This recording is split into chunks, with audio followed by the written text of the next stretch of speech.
Oh, I guess we're live. Sorry, I am amidst in the LSU fireworks scene. Then we have Texas fighting for their playoff lives.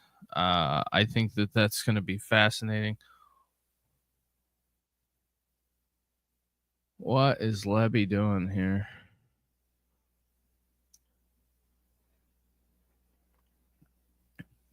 But welcome into the Andre Duke Show.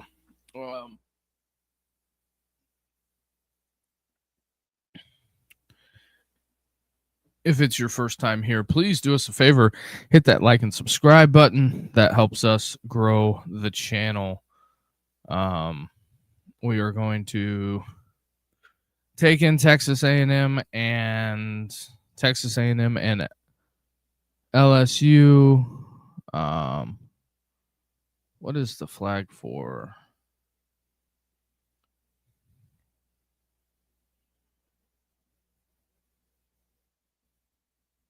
Delay a game, Mississippi State. And we're off.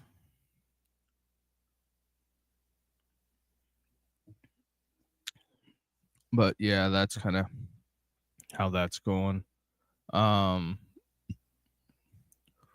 Also in the second half, we're going to open up the phone lines as well. In the second half, that'll be available for you fine folks out there watching. So yeah, Texas A&M kicks her off, and we're ready to go. I'll be interested to see how this whole thing shakes out, because LSU is not the greatest on third down.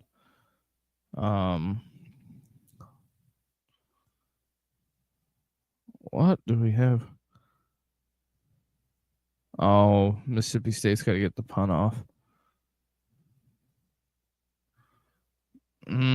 That's not good.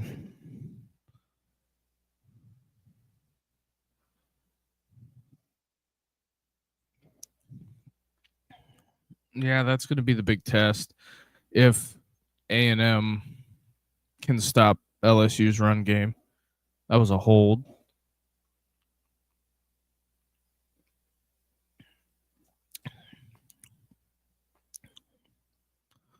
It's going to be very fascinating on that end of it, in my opinion.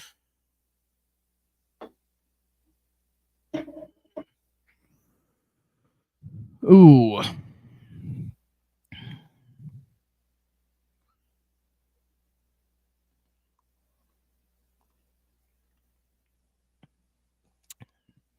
Vandy gets a win today. Alabama escapes.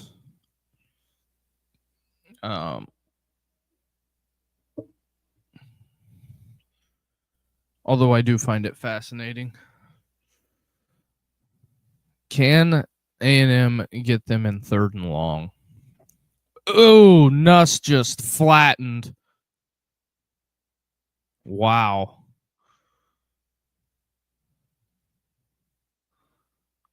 That's the thing that Texas A&M does, is they bring the boom.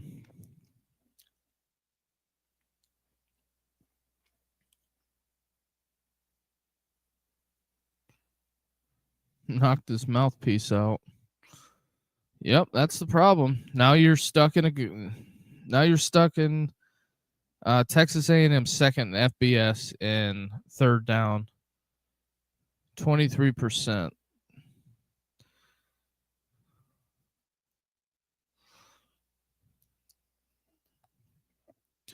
I bet that is a ruckus crowd.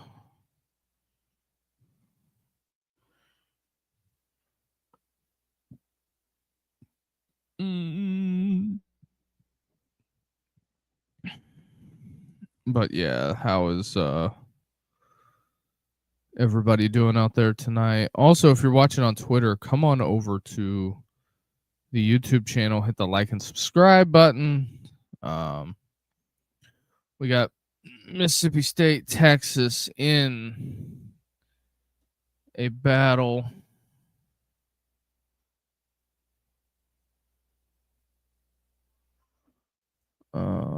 Let's build. Let's get interesting here. We're building the multi-box right now.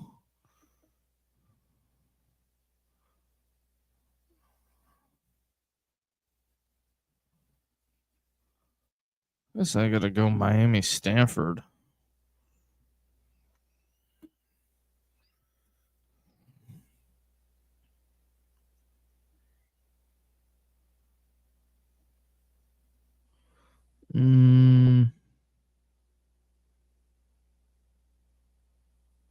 Yeah, the 7:30. This time slot as a whole isn't the greatest.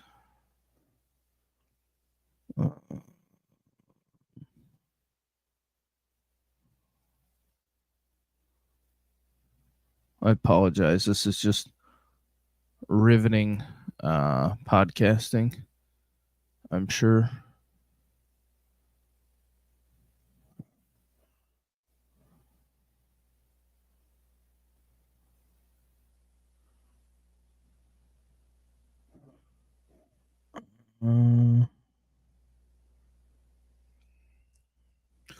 But yeah, Alabama barely gets away from South Carolina. I find that interesting, to say the least. Guess it's BC Louisville. Time slot not good. Or window not good outside of the big ABC game.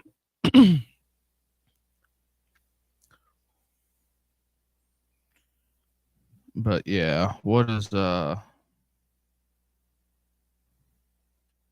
outlook that everybody has on this?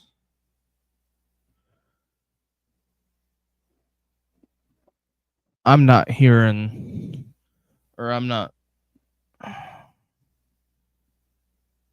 Yeah, Michigan's probably going to beat Michigan State.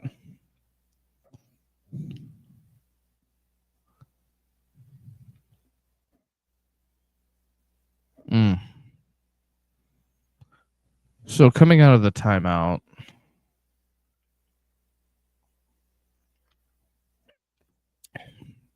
what does Brian Kelly have dialed up for them?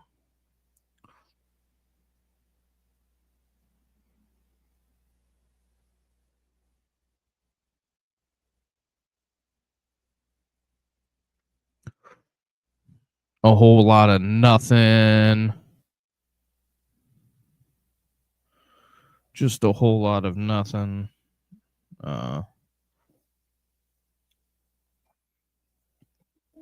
I find interesting. Oh boy.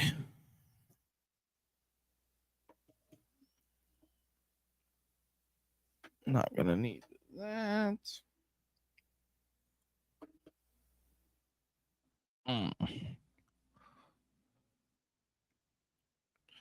All right.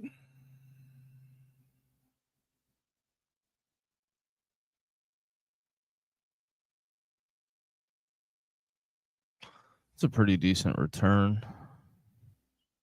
Marcel Reed. What do you got, kid? All right.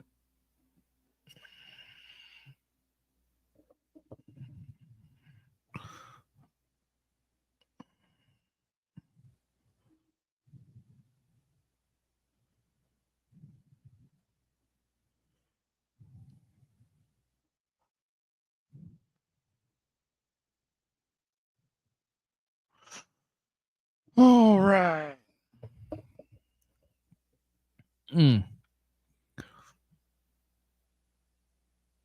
Yeah, I'll be interested to see what how well Marcel Reed throws.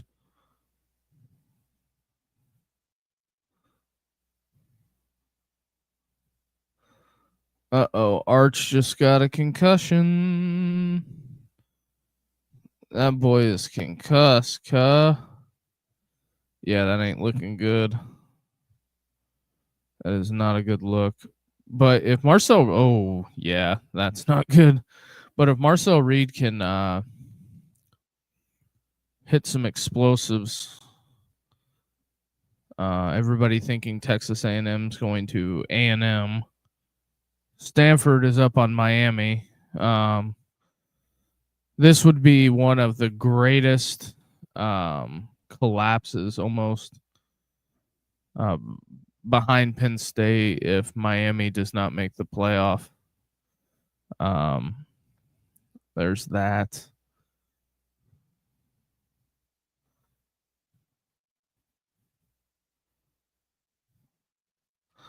I don't think they're going to be able to do the whole handoff thing against. I don't think they're going to be able to hand it off as much as they think they can against LSU. Now I think if they run a lot of shallow routes and crossing and mesh stuff, I think that A&M will have success trying to make LSU cover you man to man, and they're not a great tackling team. Good run stopping team, but as far as tackling receivers like catch and throw, not very good. Old Miss says hello.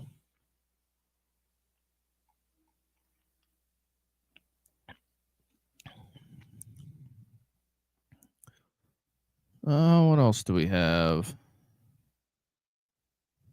That is where he is dangerous. Marcel Reed is when he starts running out of the pocket.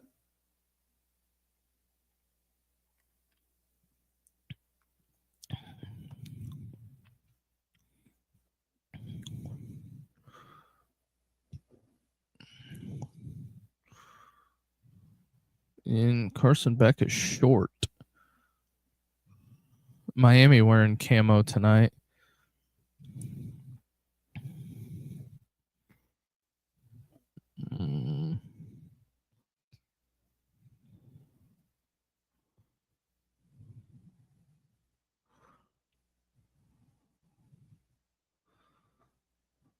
That is what you cannot do. You have to keep this kid into the pocket.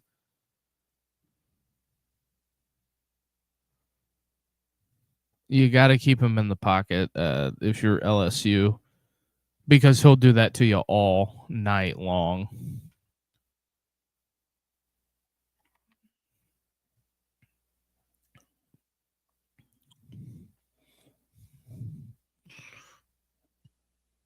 Yeah, that's a touch. That's a touchdown.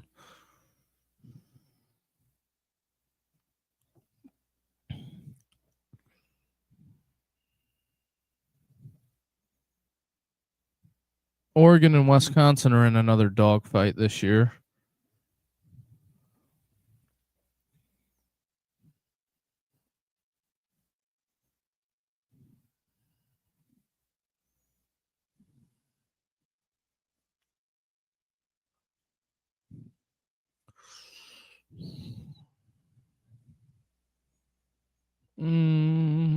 So he rolls way out and bang.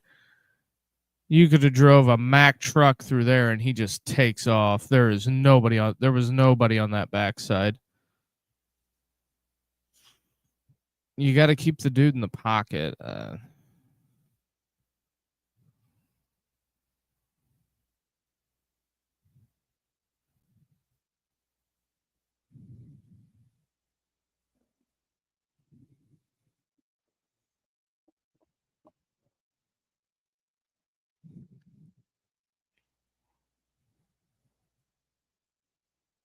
Well, what do we got here? Miami going for it on 3rd and 2. Did they get it?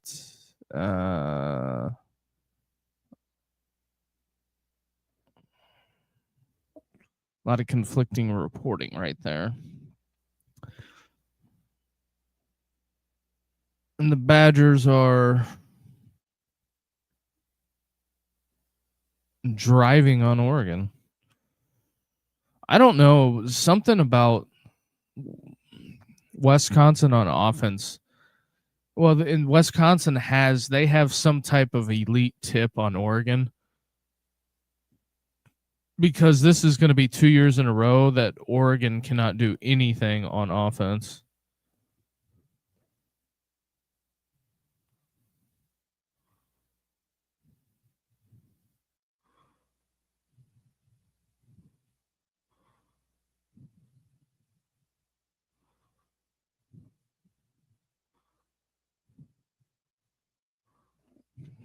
So there's that.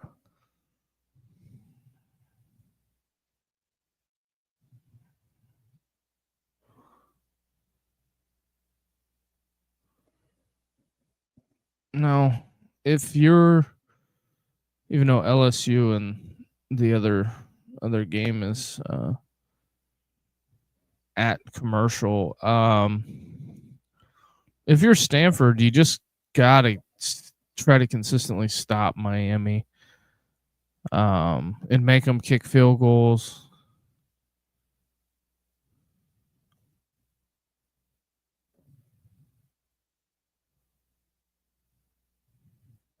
That's the big thing with Miami. And also, if you give it enough time, Carson Beck will throw it to you.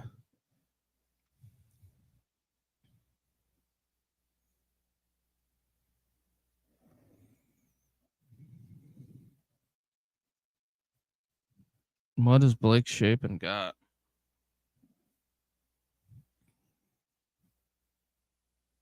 Mm.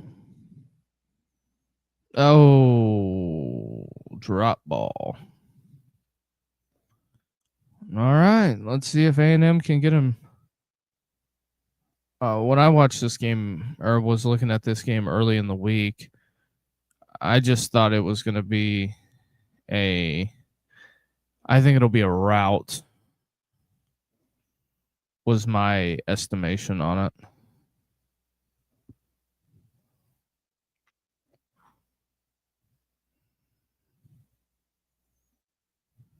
Mm.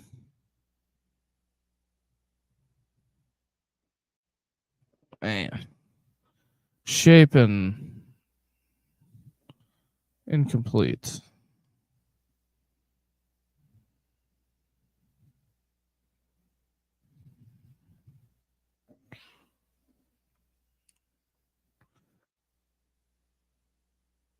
That'll be the big thing, is if they can neutralize LSU from running the football, as far as handing it off on the ground, I think A&M could win big.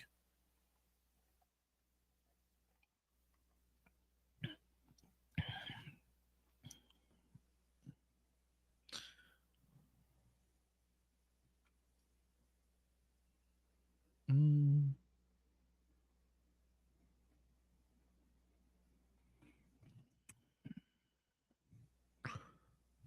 That might be LSU's best play. 4th and 10, what do you got, Blake Shapen? Crunched.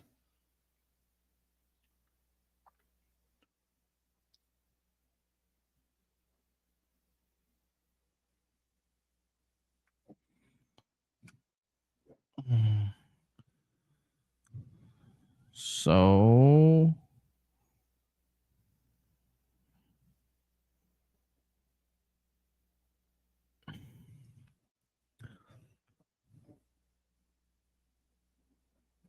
wow.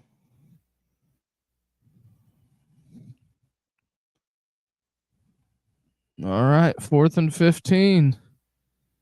It all comes down to this.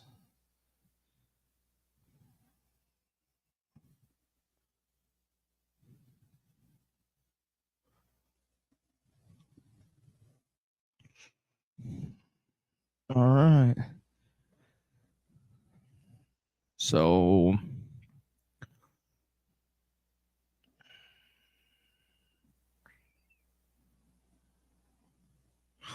That's not a terrible idea on that. I guess when I look at that, I don't.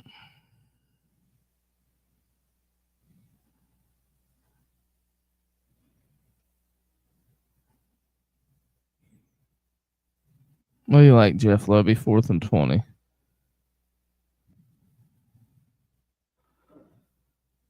All right.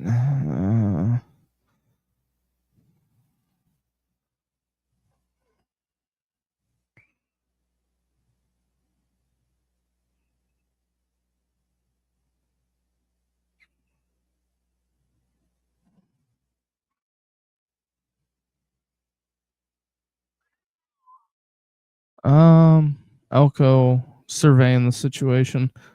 Boston College touchdown. Wow. Okay.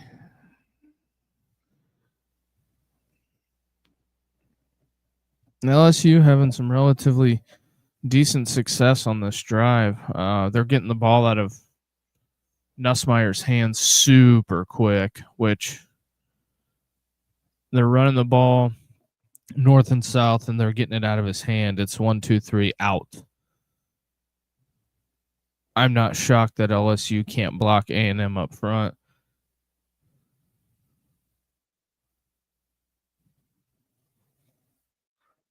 Texas survives.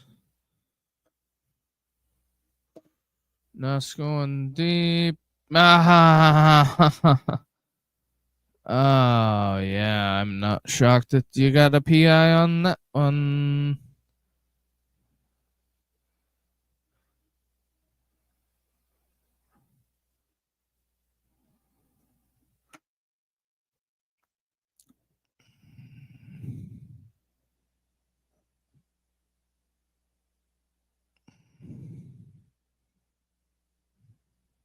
Oh, they're watching the replay.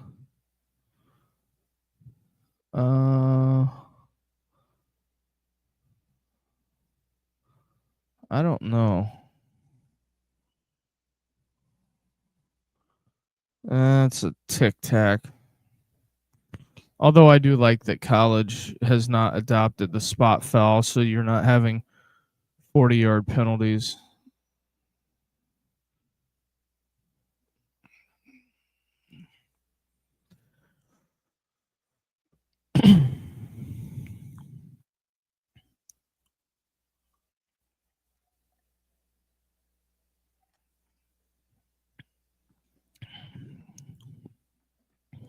All right. Texas escapes. They are. Sark is back on a new 7-day contract. So people aren't freaking out. Also, Louisville wearing black tonight. Huh?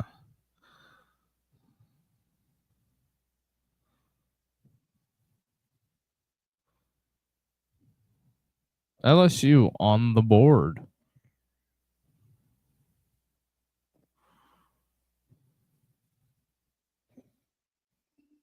That was a really good drive from LSU, to be honest. Tennessee, back-to-back home night games against ranked opponents.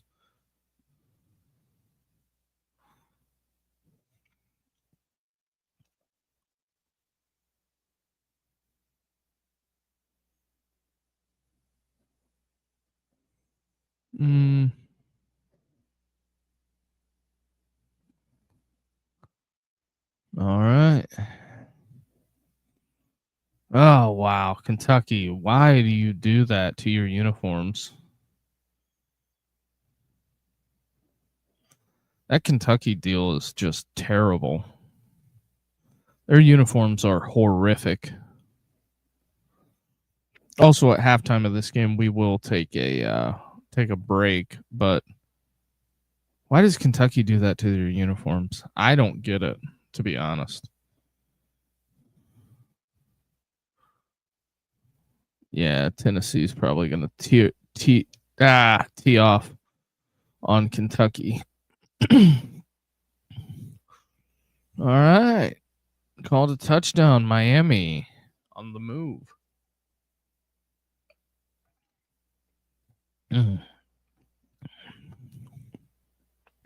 Even though I don't know if these guys will ever be a potential sponsor, but those Arby's steak nuggets just look gross.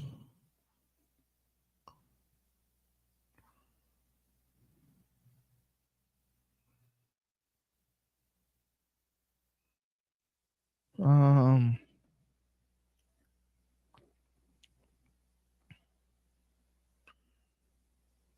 mm,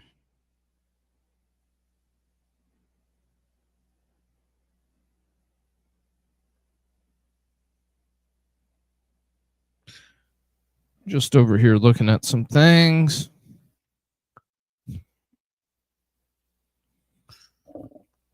What do we have? We got Boston College. We got BC, Louisville, Kentucky, Tennessee, Oregon, Wisconsin.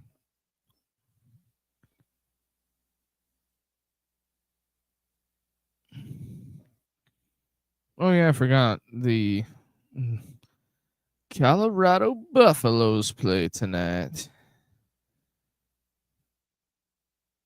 Mm. Oh, it's raining in Oregon. Yeah, I bet that's a. Could you imagine traveling 3,000 miles just to go sit in the rain?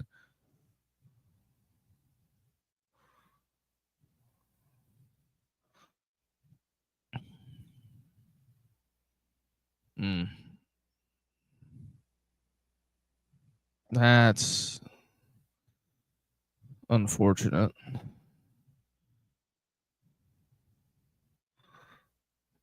Yep. The Kentucky crowd will be out of there at halftime.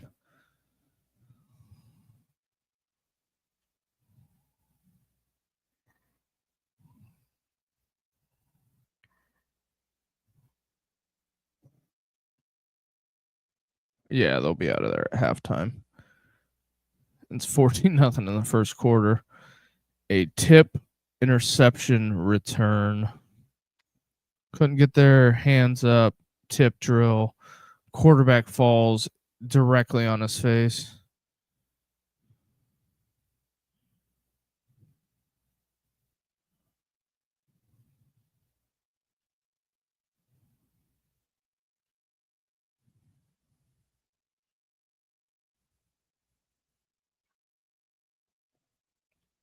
All right. And it's back off.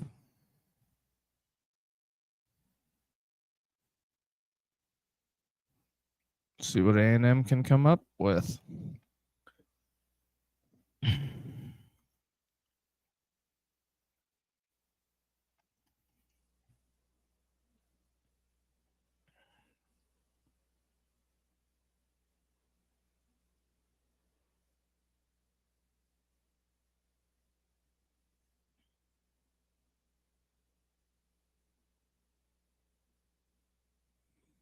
All right, Marcel Reed.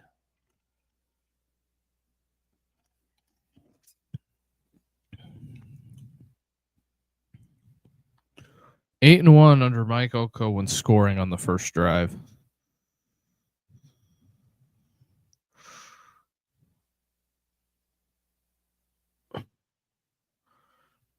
Oh no. It's a big play. Also, am I the only person that finds it off-putting that grown men at the Miami game have their chest painted and they're also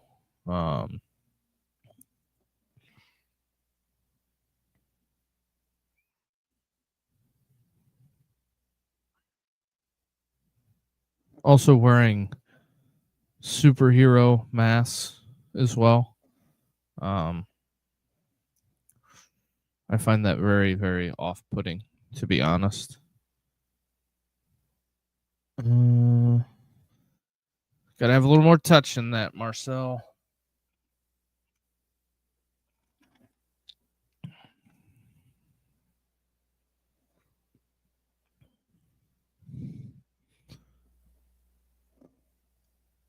Mm.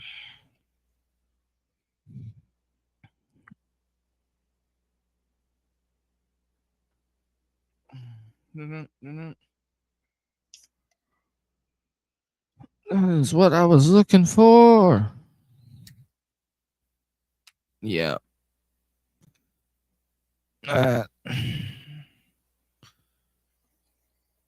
Now they'll be okay. They should be all right as long as they keep him in the pocket.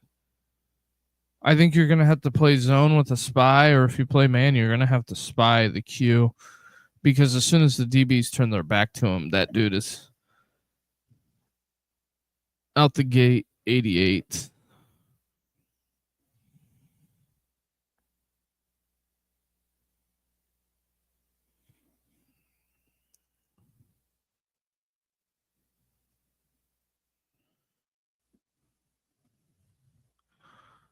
Oh, what a move. What a move. It's a hell of a catch and run.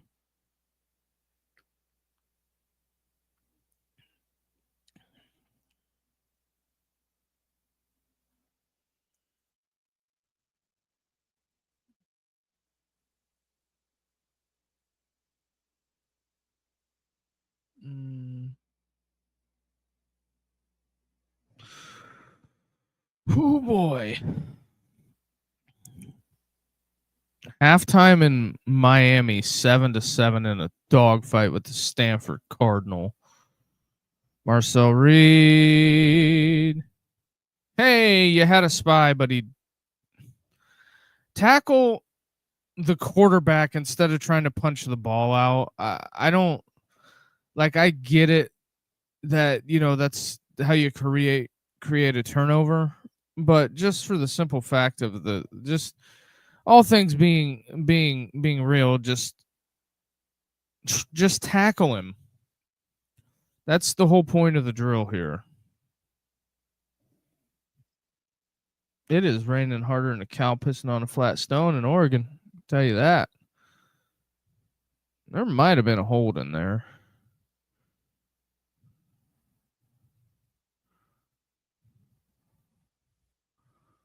I don't know why he held up his fist like it was fourth down.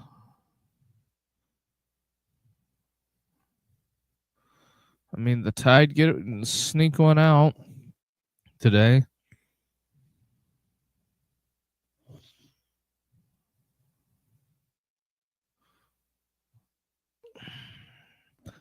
LSU, the fellas are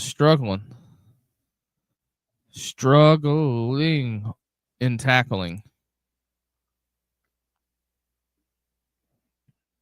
but it's because nobody practices anymore.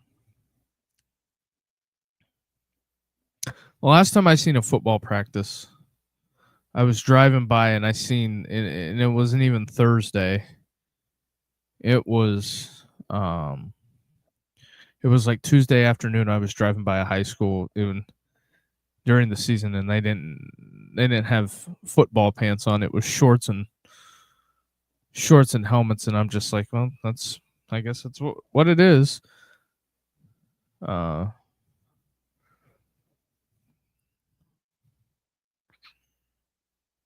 I think the fascinating thing is going to be how this Chauncey Billups thing turns out.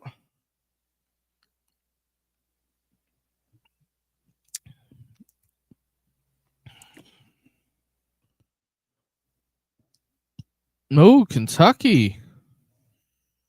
Oh, there goes Reed. Kentucky. Ooh.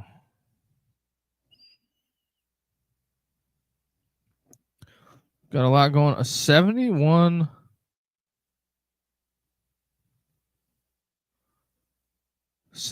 yard.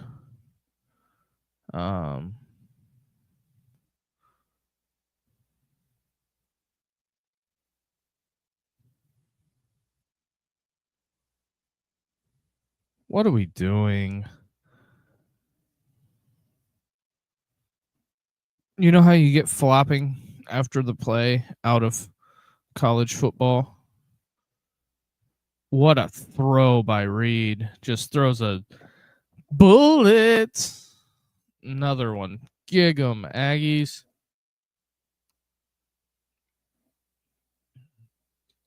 Not a whole lot you can do on that.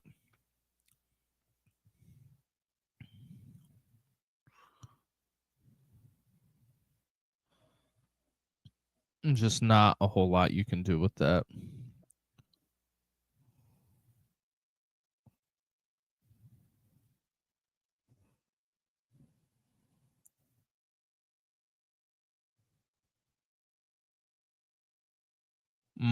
EL leaders getting after it.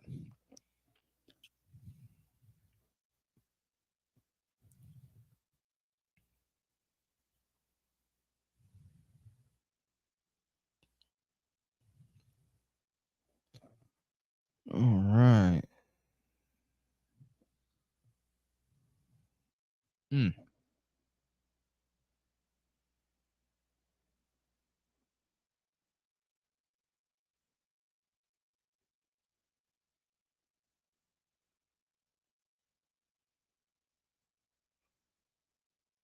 Ooh, we got some.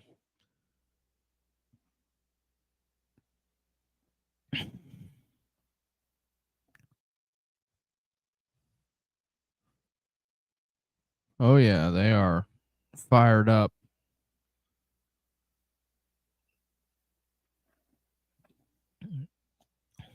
Offense having a big powwow on the sideline there. At Kane's Sport, title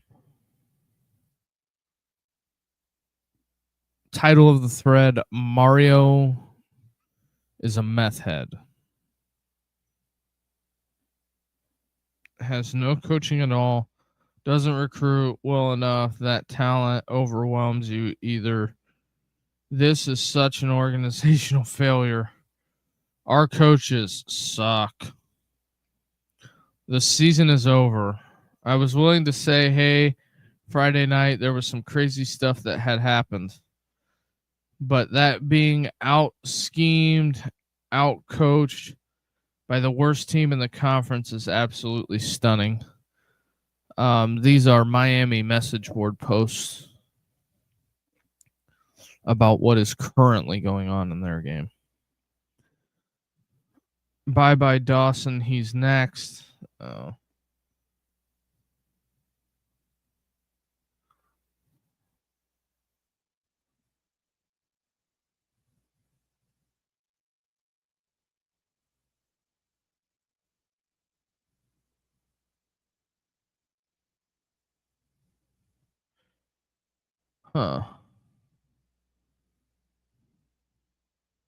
Oh yeah, we also into the first quarter, but we also did see what was that Friday? Cam Newton open hand fighting mascots.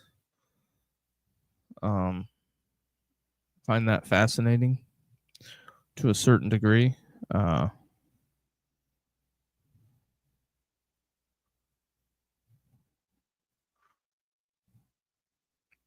All right.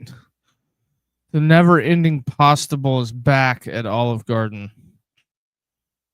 Man, I cannot wait to get in there and check it out.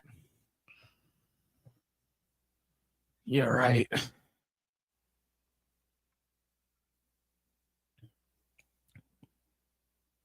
Does anybody even eat Olive Garden? I'm just curious.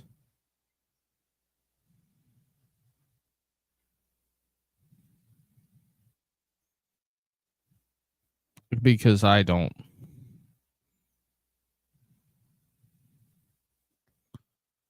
I'm just like whatever.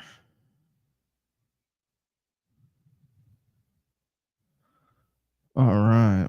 What now?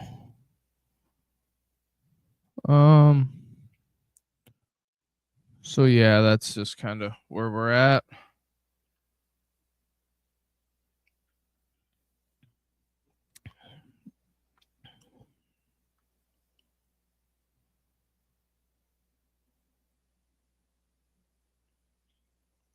I love how they love ESPN loves putting in there the Alabama transfer. Like, shut up. Who cares? There's a ton of them that transfer. I'm telling you, I can't keep looking at this deal.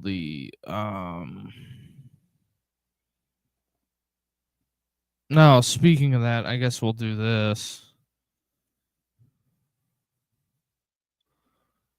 What will the top 25 look like after, or well, what would it look like after today? After today's scores, I don't think any ranked team lost.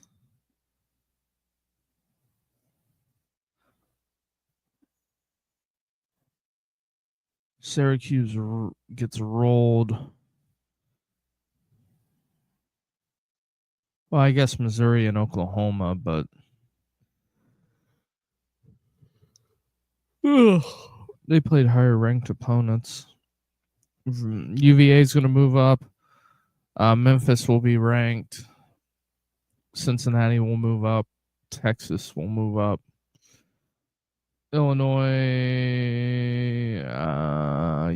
Illinois, you're done. You are done like dinner. You are dead like dogs. So that is that. Illinois season over. The Illini season over.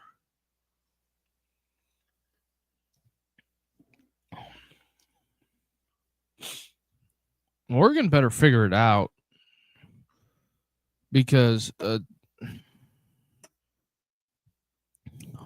also Indiana just what did Indiana do today? Yeah, they beat UCLA by 50. So if LSU can keep running the ball vertical like that, getting up inside the tackles, they'll be good. You know, they've had pretty decent success running it in the B gap, so we can't protect them, but let's open up and empty because that's a good idea. Oh wait, there's another sack. I am not a coach by any means. They can't block Texas A&M up front. Whoop! Just right around them again. 75 and 57. If they continue and try to do 3-level passes for 5 to 7 step drops, it's going to be a long ass night for Garrett Nussmeier. Somebody get that guy a body bag because he'll need it. Just do what worked on the first drive. Get the ball out of his hand quick. Texas A&M is good on the back end. And there you go. Right there we are. I hope A&M wins by 40. Yeah, Eamon, I totally get you. Also, in the second half, we're going to open up the phone lines. But the first couple of plays here, that A&M was having a major issue because they couldn't get to Nussmeier, and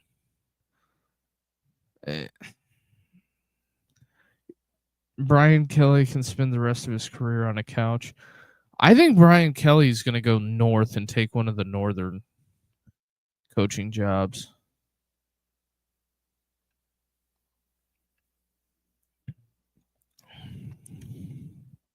But if they lose to Arkansas, let's say they lose this game and then they lose to Arkansas, I don't know if Brian Kelly will have the option to be the coach at LSU. Because I almost think that some of these universities will take loans out to get rid of said coach.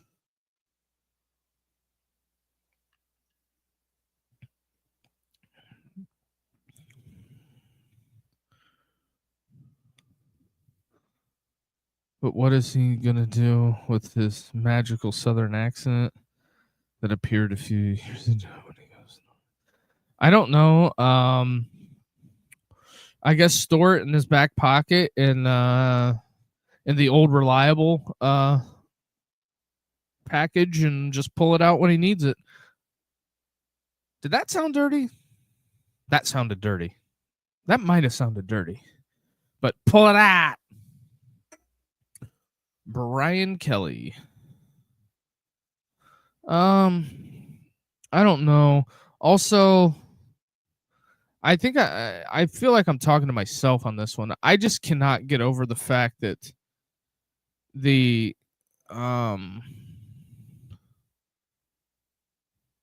Arby's steak nuggets just look horrific.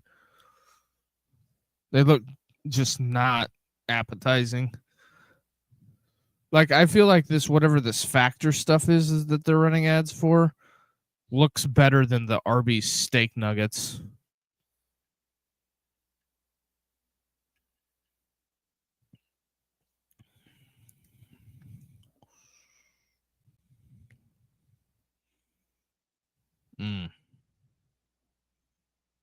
Anything that isn't roast beef from Arby's is not needed. I agree with you, Eamon. Although I do like the crinkle cut fries that they came back with. I think those are pretty good.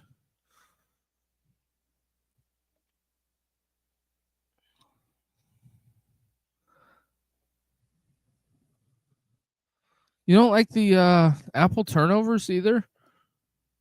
Apple turnovers are pretty good. Although I'm not like a big dessert guy. Although there is a Italian restaurant in my town called Casa the Italiana or something like that. But why you just call it Casa?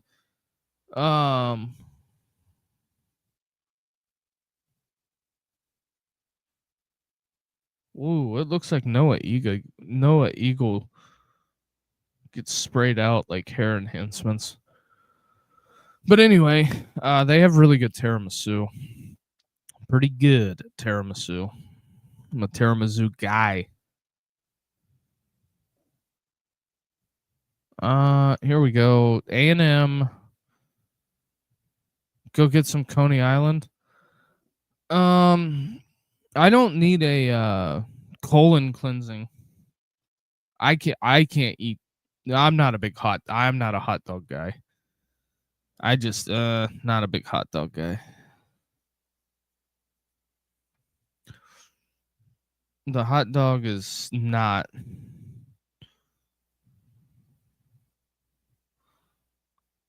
needed in my life. Although Coney Island, like I'll get Coney Island like, oh no, that's not good A&M. But Coney Island, I will get that when more of a Five Guys in your mouth kind of guy. No, not necessarily Five Guys in my mouth, but oh,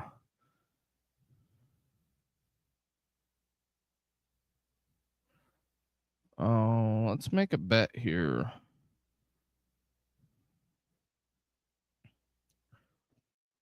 Got to get rid of it. And he throws a pick. That's one thing that I thought he caught it. But I will say that's one thing that I will say that LSU has done. Oh no, he didn't catch it. That LSU's done is that they have this unique ability to get quarterbacks to turn it over on and it seems like it's always on that team's, negative side of the field. I'd hand it off and live to fight another day, try to flip the field. Yep, running in the end zone, that's grounding. No, they're not going to call grounding? Oh, well, whatever.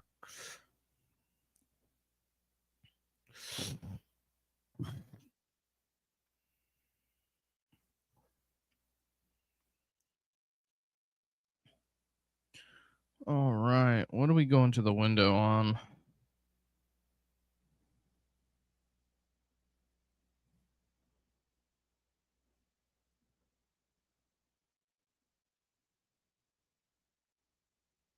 Oh, that's that. 17 was in the area. Yeah. I just Eamon, did you watch the Texas? Yep.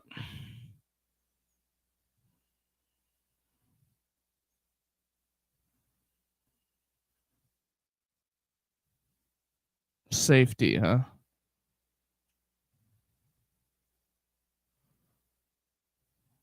I bet that place is rocking.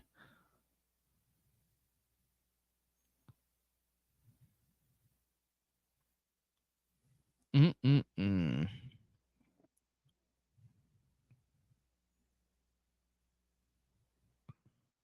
Long snapper doesn't get a piece of him.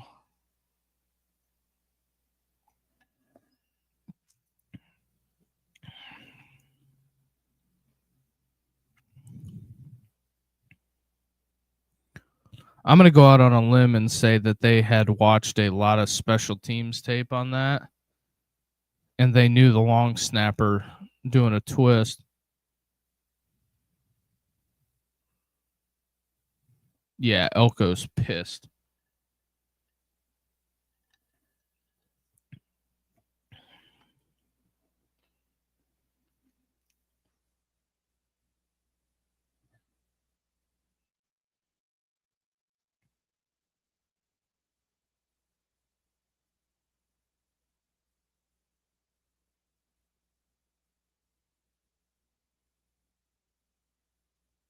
Trying to calm down the gambling syndicate. Cincinnati is 21 right now, just beat Baylor. If Fickle had stayed at Cincinnati, he would have been a hot commodity right now.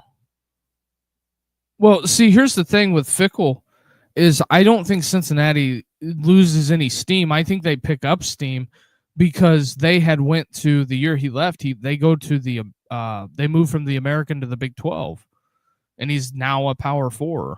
I don't I don't think Cincinnati loses any steam whatsoever.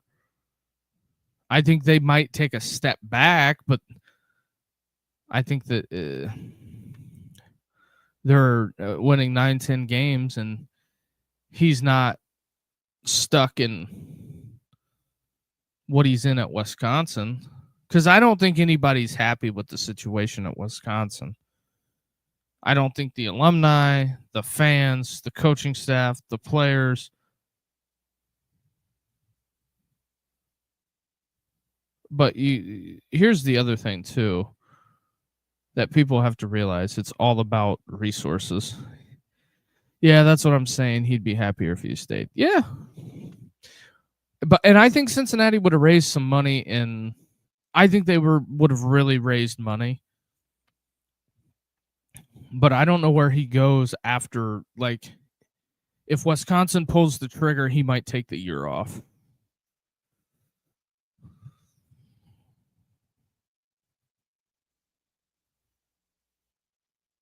Okay. I don't know. I mean, I get it. I'm just a hack podcasting guy, but this LSU offensive line, they are totally getting their ass kicked.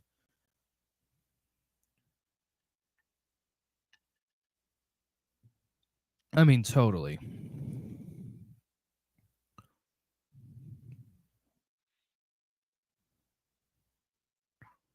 Also, I'm out on all these um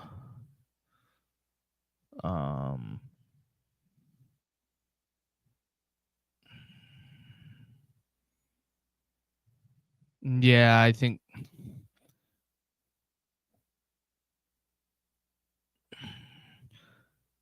yeah, BK, you're getting us absolutely shit stomped back there.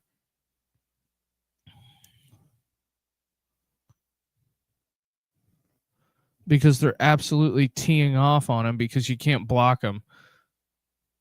So you got 7. Ooh, got his face stepped on. So what do you got? 7. You got 5 blockers for 7 rushers. Jeez. 70%. Yeah, I mean, like, what are you doing, Brian Kelly? Like, I get it, he's the can't question Brian Kelly, but it's just getting Nussmeier lit up. Hold on, everybody. I will be right back.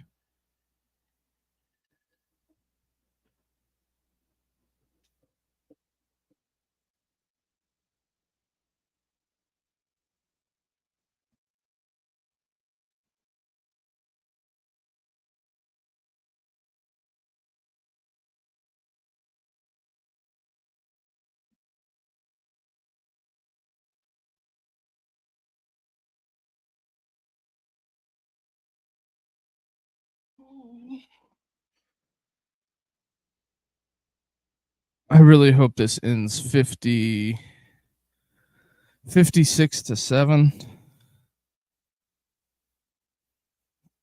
Mm.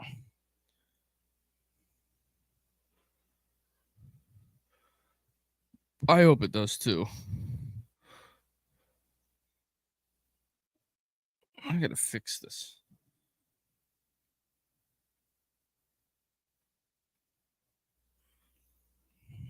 Fix that lighting situation.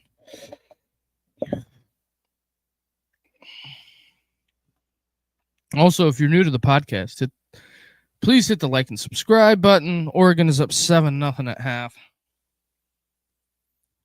Maybe the Fighting Fickles, he gets his day with destiny and gets a big ranked win. What do we got? Michigan up 10-0 on Michigan State. I heard some people talking about that Michigan State needs to fire Jonathan Smith.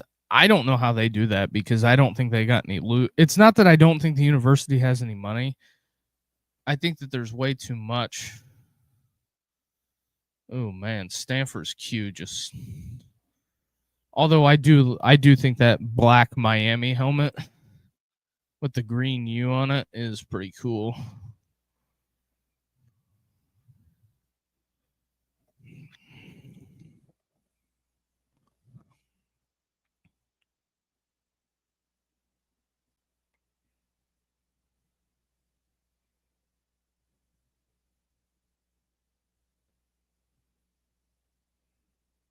I don't know. I'm hitting Richie up right now, see if Richard wants to join in the madness. He probably will after. Ooh, there goes that man. Louisville got some team speed.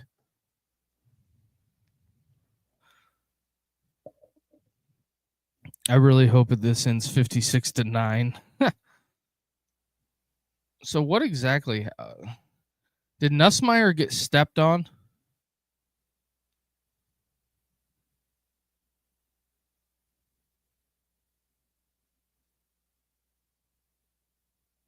Brian Kelly arguing with the official about his quarterback getting hit. It's the one thing that they are susceptible. They can't cover the mesh routes. They struggle. Although that could have been PI on the weak, or not the Weeks kid, but that A&M receiver hitting him.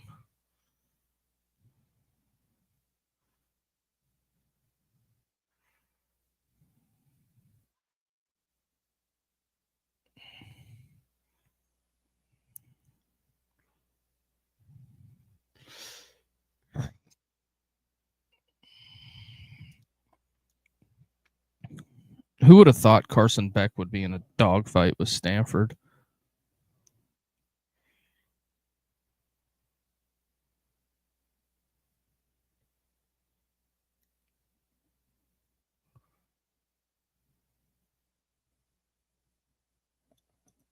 Weeks there cheering on his brother. I think all three of the Weeks brothers are at LSU. False start. What do we got?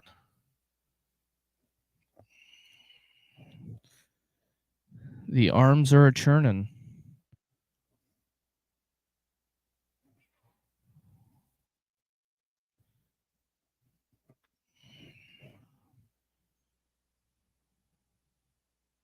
Oh, 71.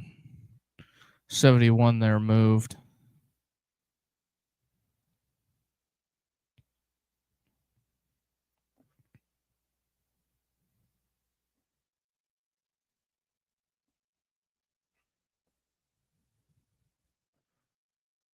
So there's that.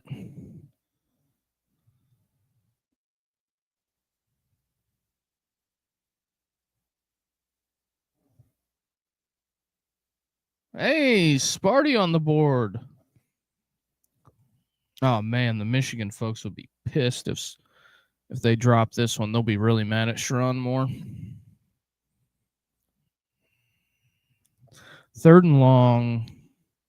A&M is at 16% at what it say 3rd and 5 or better.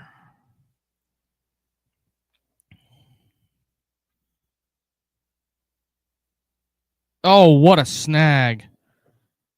What a snag by number 3 there.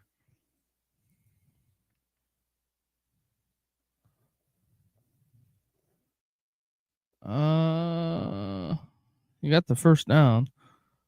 Joey Aguilar takes it in. Just what a snag. Just whoop. One hand. Thank you.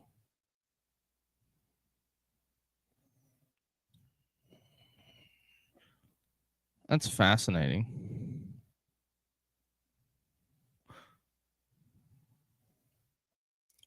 QB run.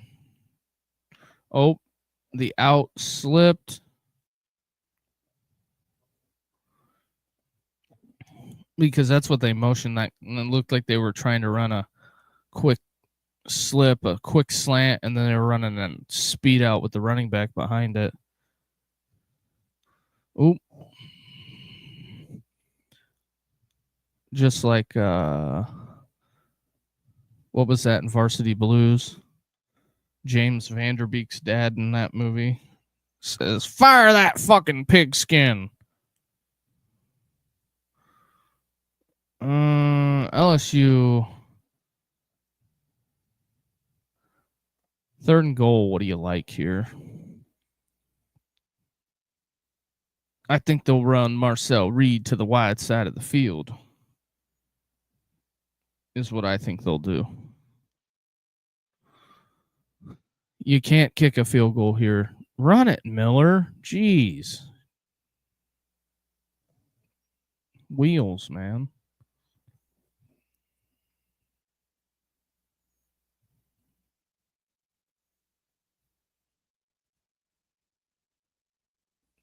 And you throw another pick.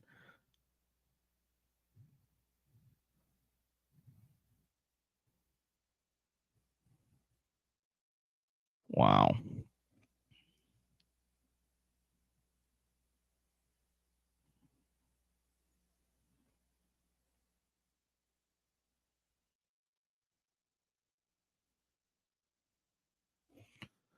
Oh, doink.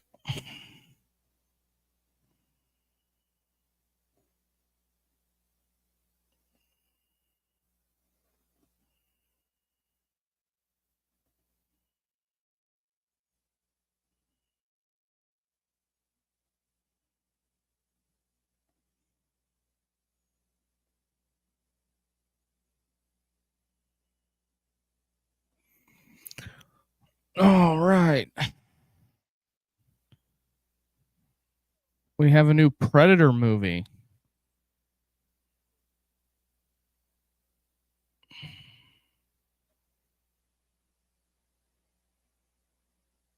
And it's PG-13. Huh. So it ends up being a Tennessee touchdown. Hey, what's up? That is your common Louisville fan.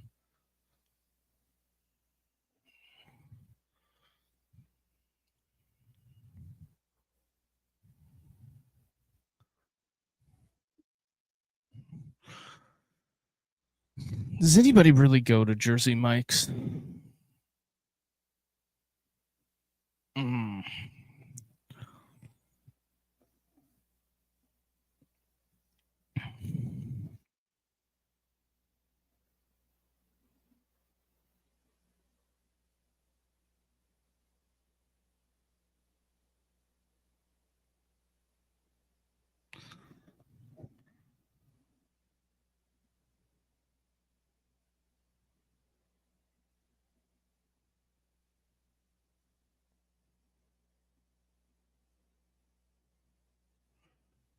Ooh wee. Sark is upset about the NFL reports.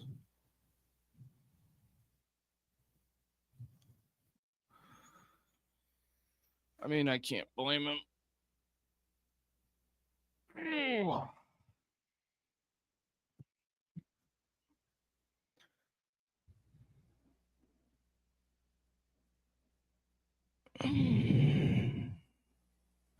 Yeah, Signetti did not pull any punches today for UCLA.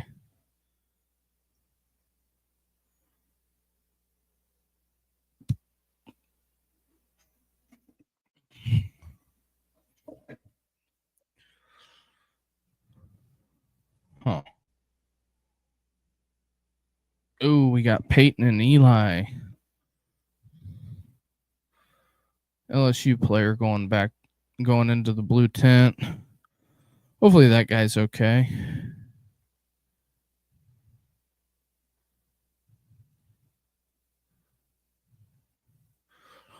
What can you do?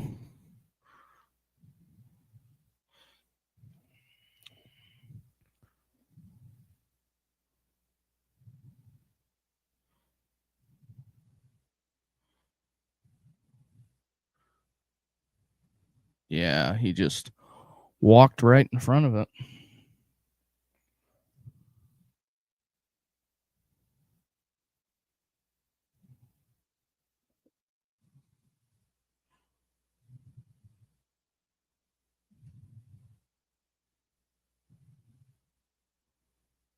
Hey, I hate to be that guy, but you gotta block him, fellas.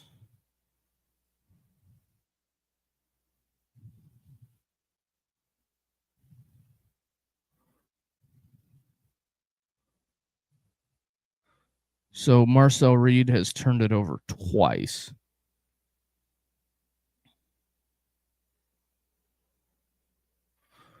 Bad snap by the Michigan center. I'm sure Sharon Moore is not pleased with that.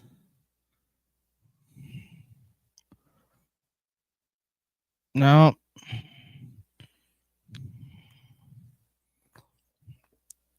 I know coaches get irked by this, but wow. Kentucky answers back. Kentucky's showing some life here. They may not clear out.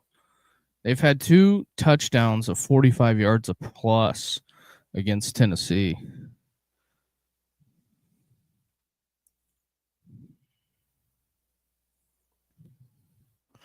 Third and 18. What do you like here?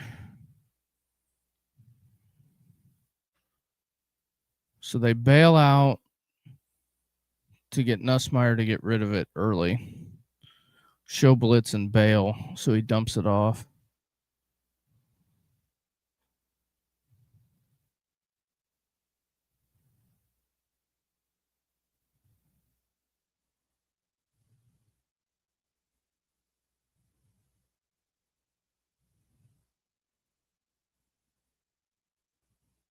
What is the penalty for?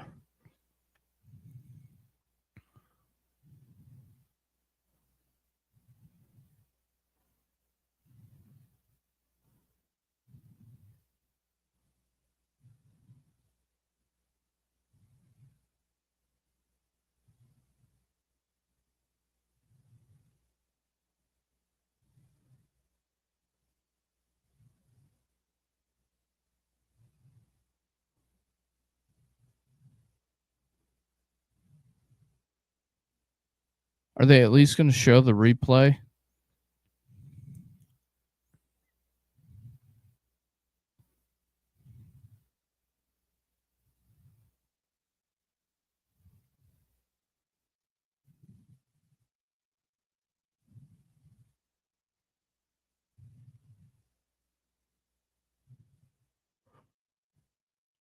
Guess not.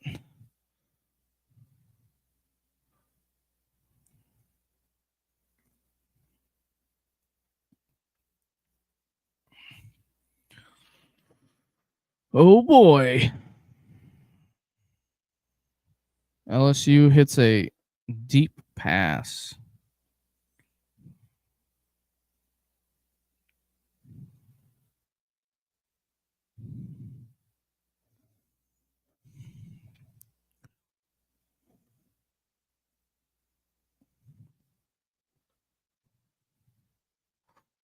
Louisville goes up.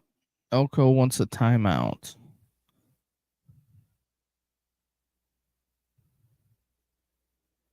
It's raining in Miami.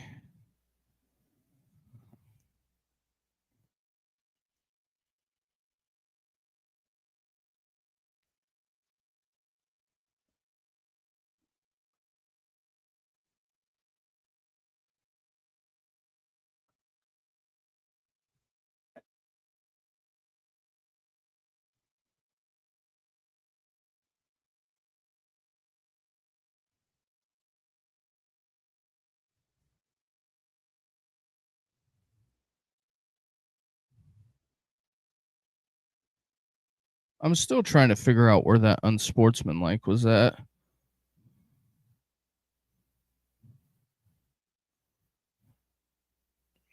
was an unbelievable catch by the LSU receiver.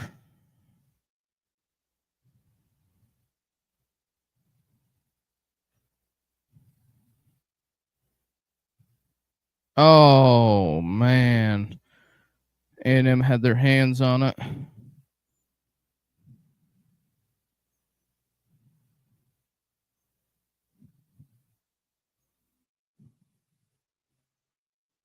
Tip ball at the line. And it just clangs on out.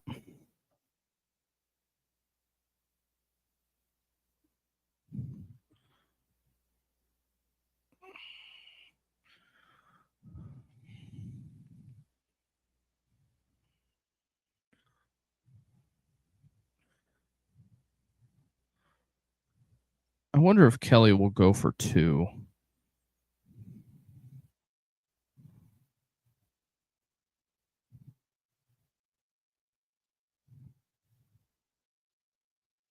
Use the tight end, kick out that guy.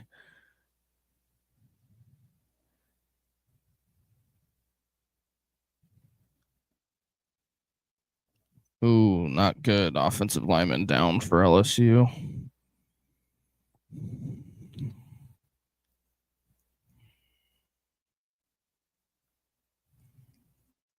It's just a mountain of a man.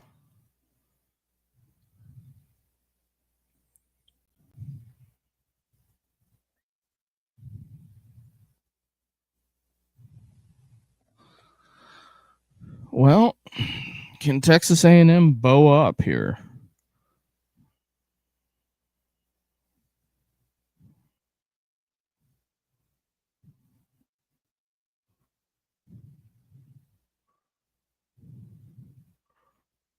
It's on the 4.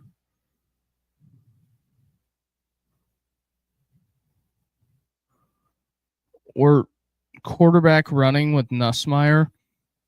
Not that I don't think he is a terrible athlete. Why would you run a quarterback run? Some things to me just are.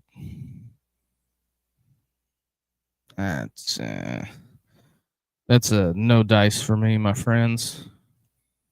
Also, at halftime, we are going to take a break.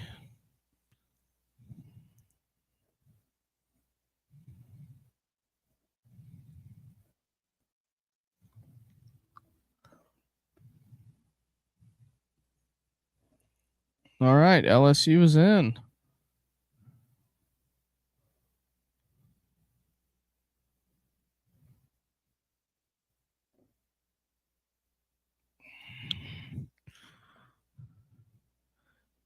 Elko not happy.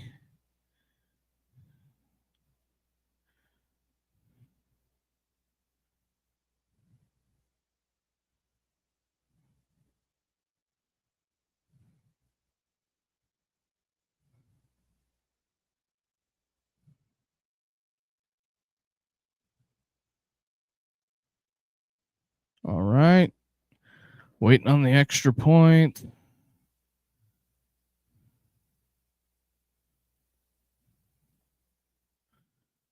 Oh, and they missed it.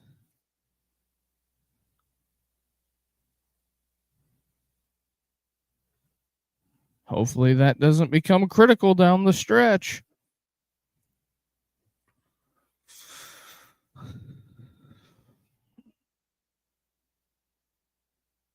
Also, if you can do us a favor, hit the like and subscribe button.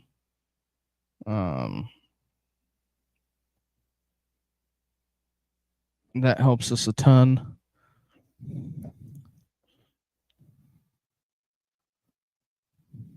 As well. LSU in.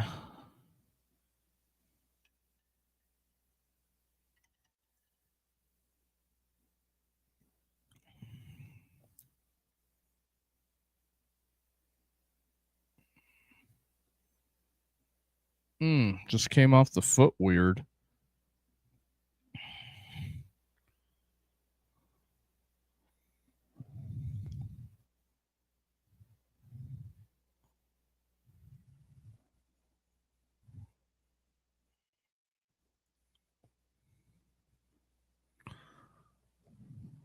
Okay.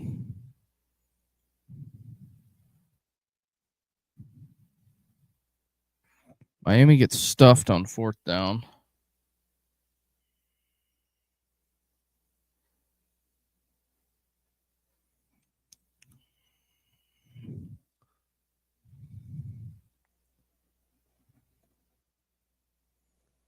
A lot of rain today.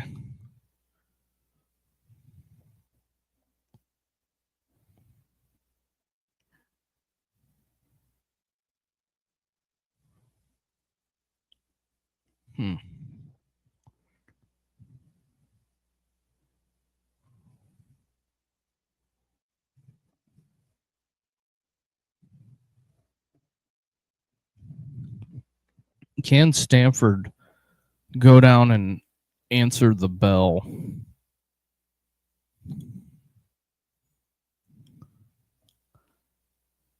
Although ABC's done a good job today on keeping this game moving. But I think it's because they started it late.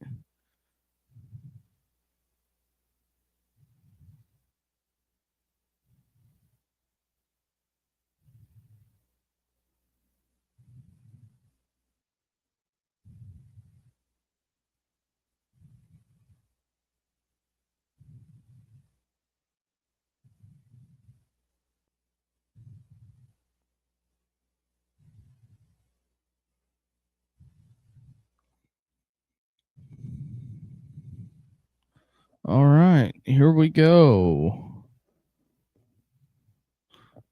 It's always off-putting. Well, it'll be fascinating because if A&M was to win this game, if A&M wins the game, oh boy, that would be 2 Brian Kelly former assistants that would beat him in 1 year.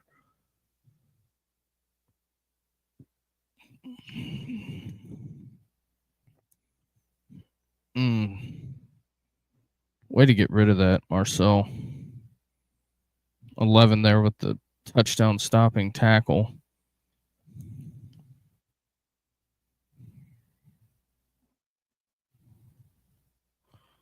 Oh, yeah, he threw the body weight on him.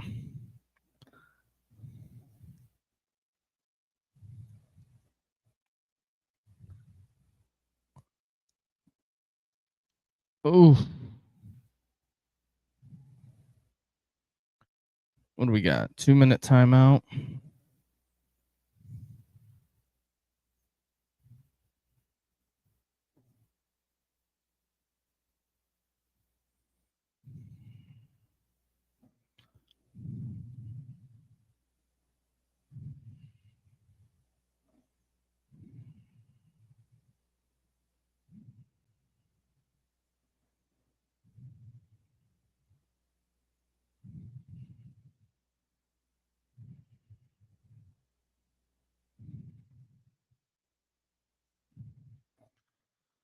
Okay. So we'll probably get the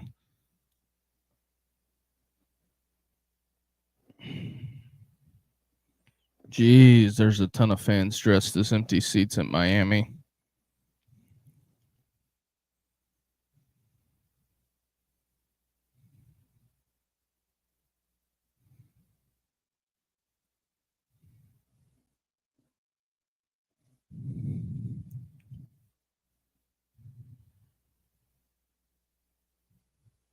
And Stanford throws a pick. I don't know why the kid ain't going down. But Miami's got it back in the red zone. Way to go, Canes.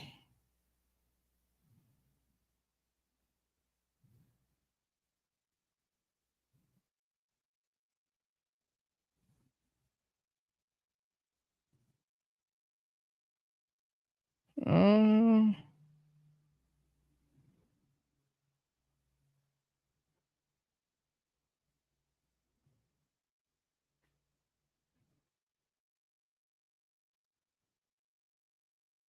well,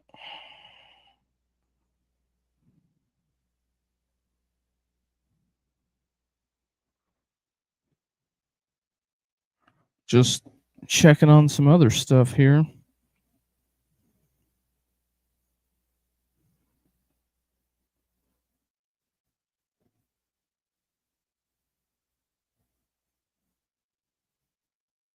Mm.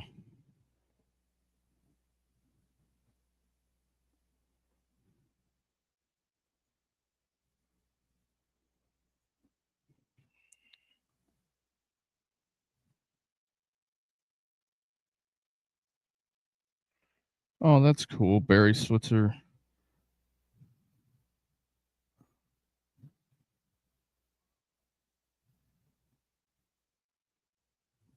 Barry Switzer hanging out with Lane Kiffin after the game today.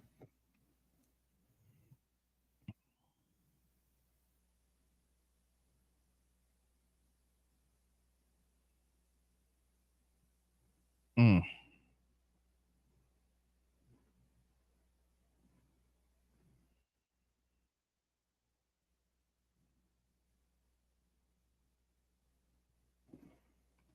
I will say, careful what you wish for, Missouri fans, because you don't know what you'll get with the old drinkster.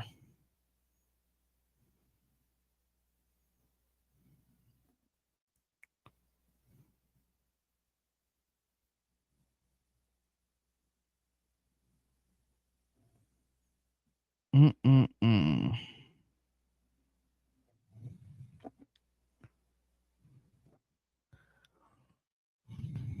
All right, 2nd and 12. I think if it would calm a lot of things down if A&M can get in the end zone. Taking a lot of time. Another pick. Third pick of the day for Marcel Reed.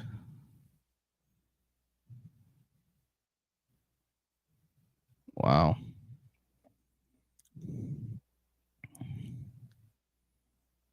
Or no, second pick, I'm sorry.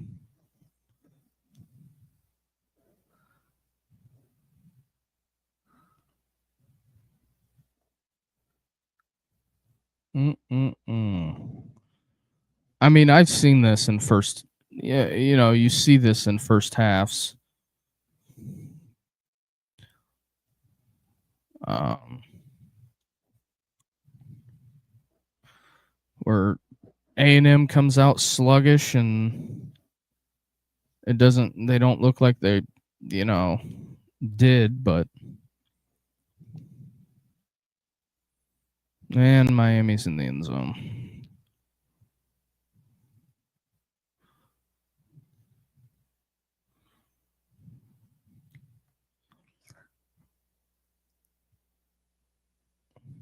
Because in two possessions, they could have a 10-point swing here for LSU, which is huge going into halftime. They go from being down 7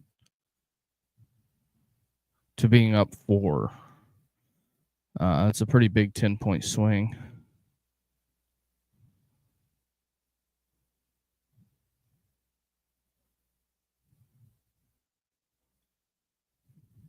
Ooh, they didn't know where the ball was at.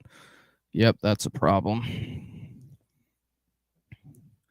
So at least the worst that they can get is a field goal out of this. So they could go up 4.5. I don't know who gets the ball to start. Maybe LSU.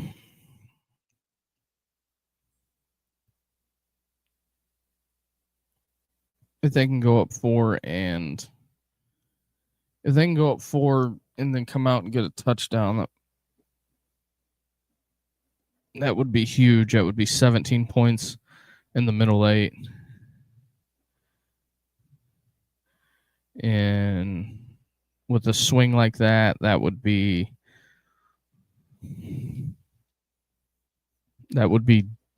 catastrophic for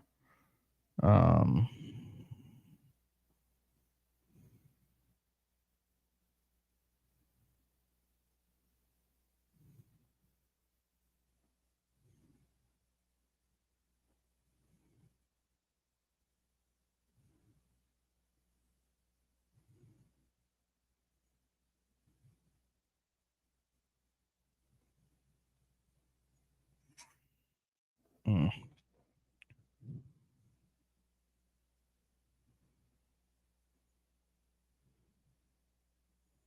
What do we have? Um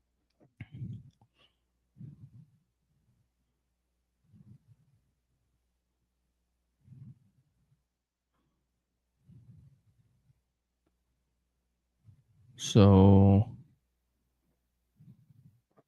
because LSU is on, they're fighting for their playoff life here.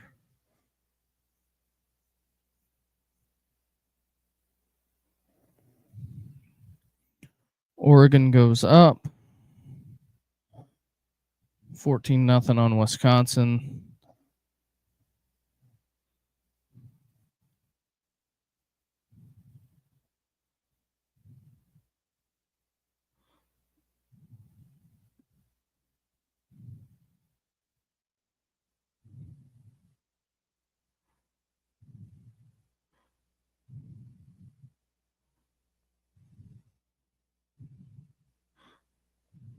So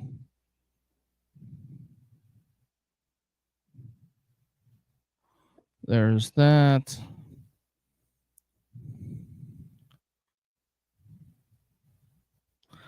I mean, A&M's just lucky the blocked punt did not turn into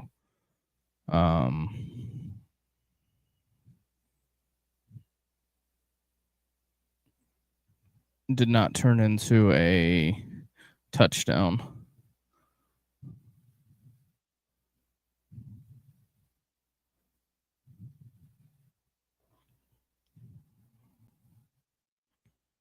Okay, we're 26 seconds left in the half.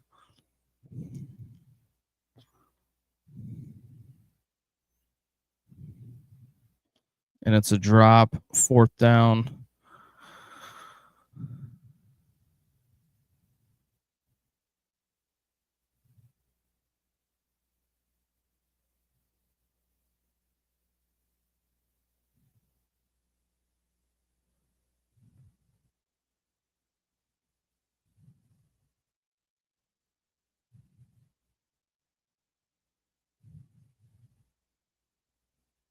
Oh, Brian Kelly jumping all over the coordinator.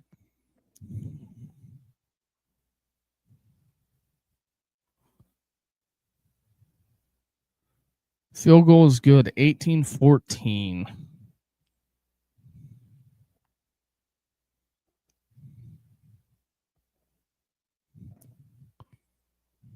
The execution is good.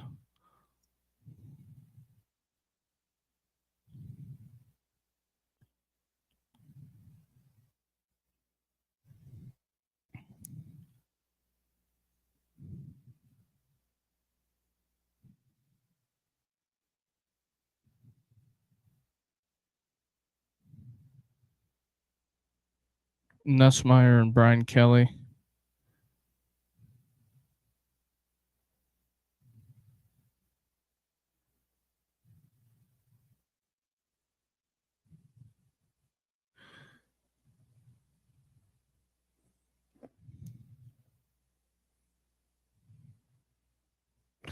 Just some coaching going on, although ESPN does love the opportunity to catch a pissed off Brian Kelly.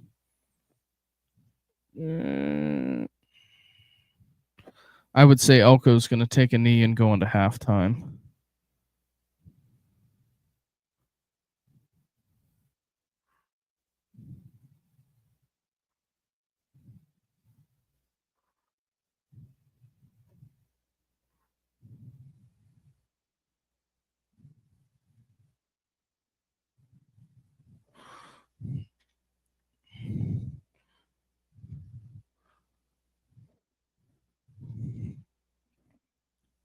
Dun-dun-dun-dun.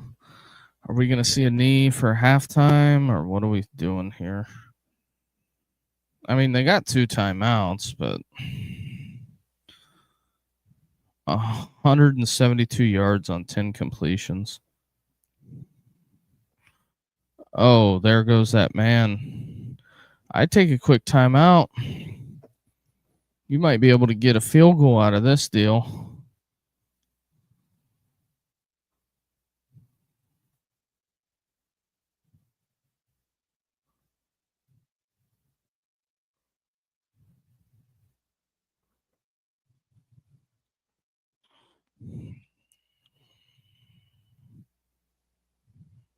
Chris Fowler ditched the jacket. It must be hot there.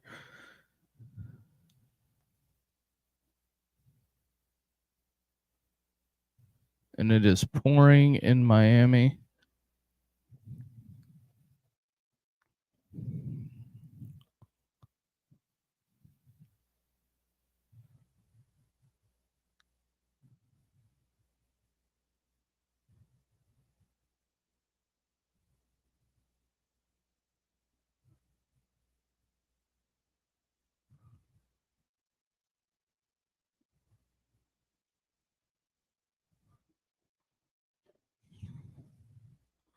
Well, SMU is eliminated today.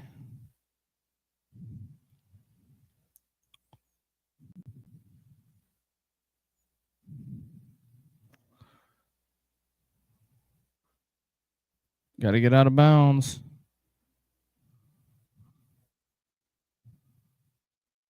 Flag on the play.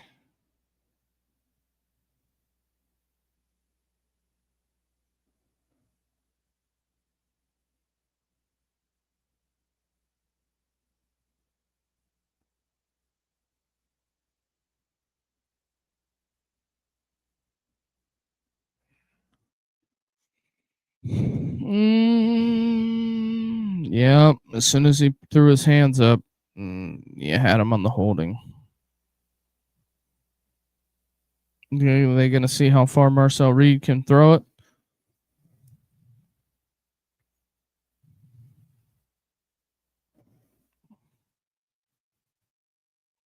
Oh, halftime. All right. At some point, I think at the start of the fourth quarter, we're going to open up the phone lines, and we'll see after halftime.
All right, folks, we are back.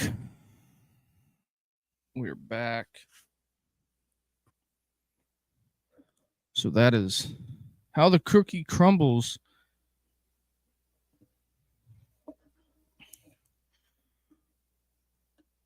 I think in the fourth quarter, we're going to open the phone lines. Let me do some retweeting here. There goes that man.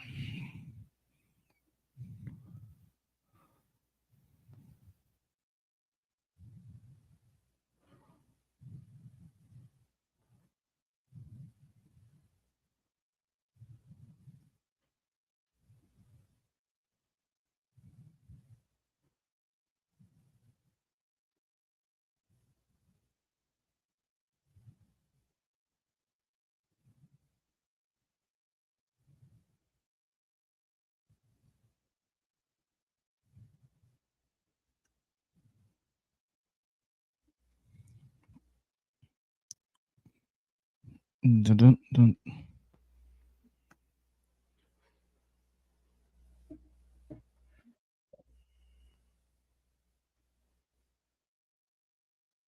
All right. Here we go. Wow. 98 of you in here.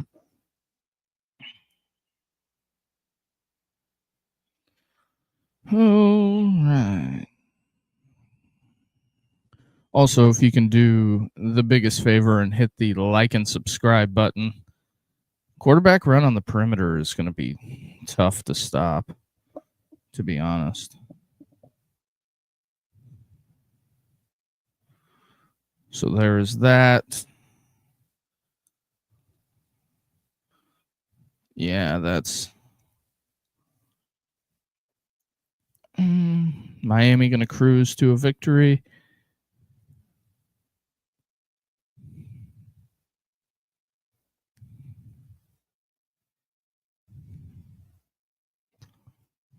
Ooh, another first down, A&M.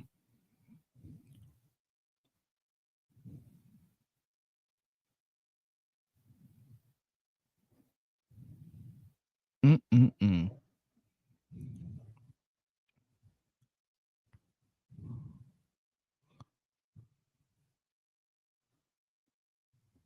Man, I can't believe Mississippi State. That is a rough way to lose a game.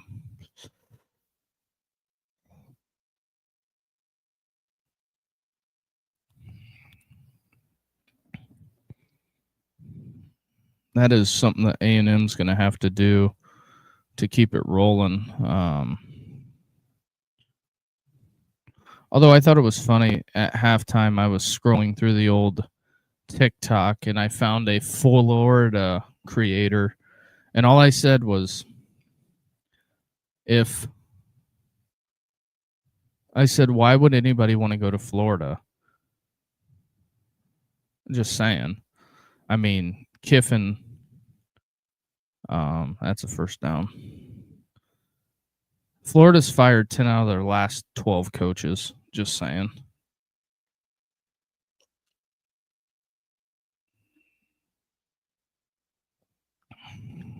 So, all 106 of you in here, appreciate it. The phone lines will be open at the start of the fourth quarter.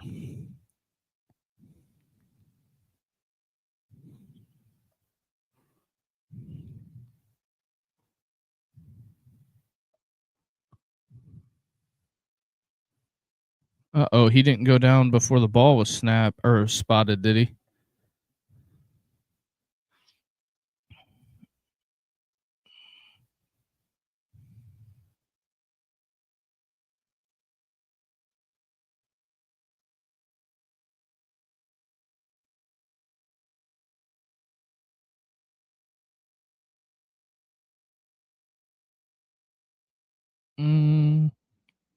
Appreciate everybody tuning in. Wow, 110 people.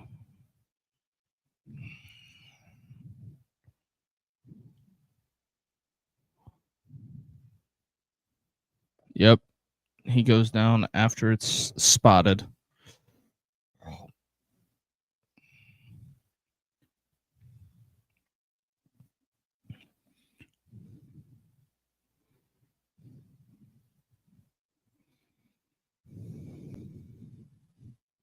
Mm-mm.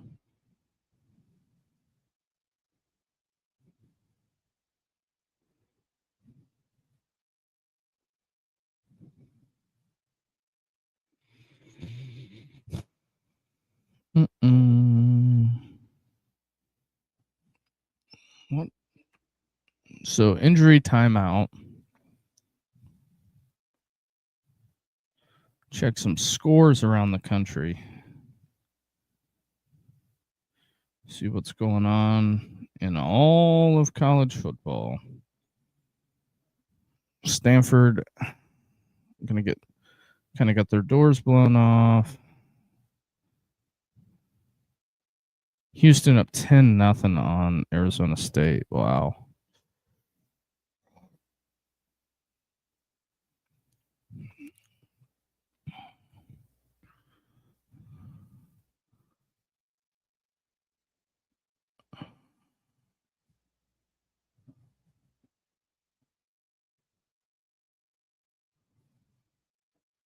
That's that.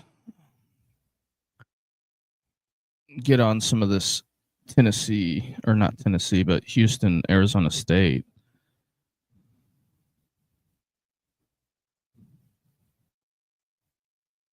Nothing really crazy, although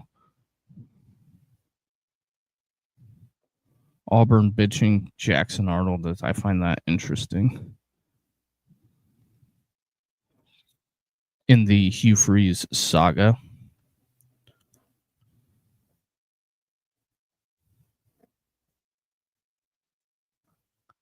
Although that yellow and black that Arizona State's got looks awesome. Weird things happen in the desert out there. I will say that.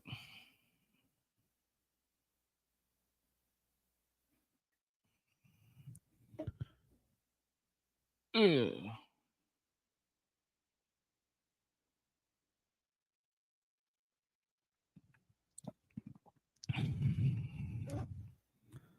All right. So what exactly happened to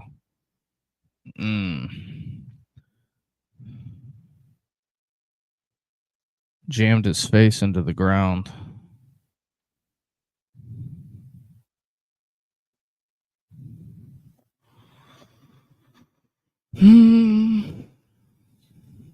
Nope, overtime in hockey.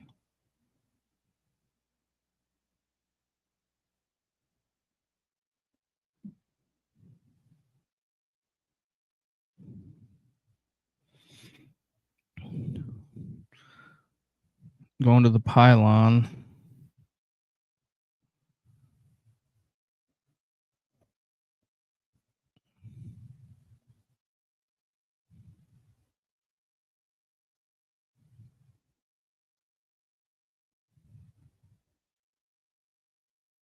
Hmm.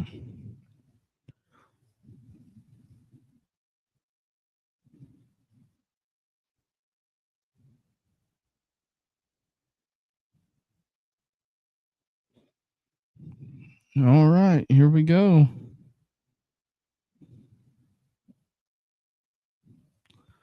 This ought to be fascinating. I thought that was a false start.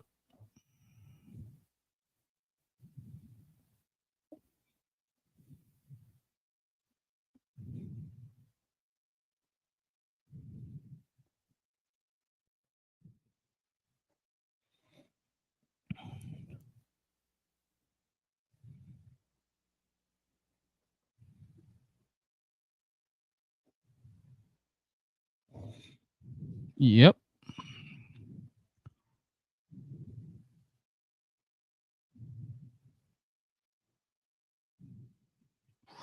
Ooh, this makes it interesting because they can get a first down.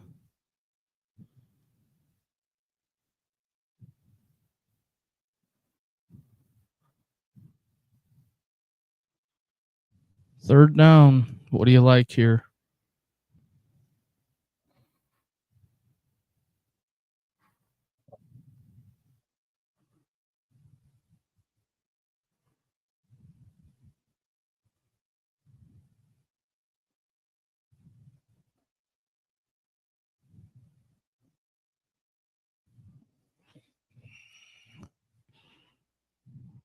Puts it in the air. Marcel Reed. That is textbook right there. A lot of pushing and shoving between A&M and LSU right now.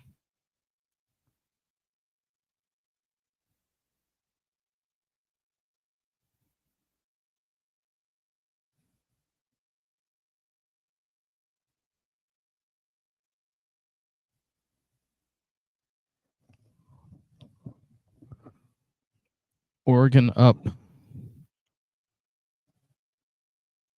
21-0 on Wisconsin.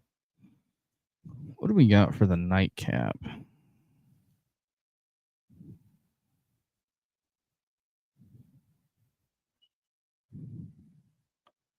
Is Colorado just the standalone tonight?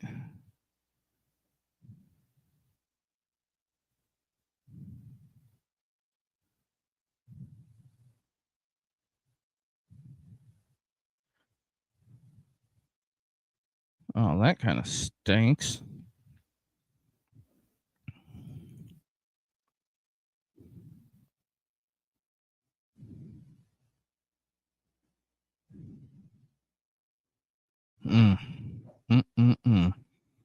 But yeah, like I said, start of the fourth quarter, we will open the phone lines.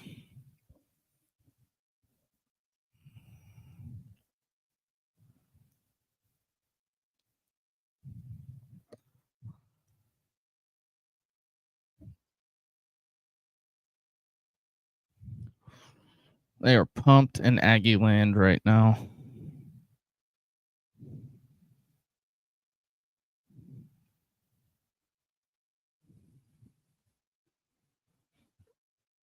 All right. The boot is away.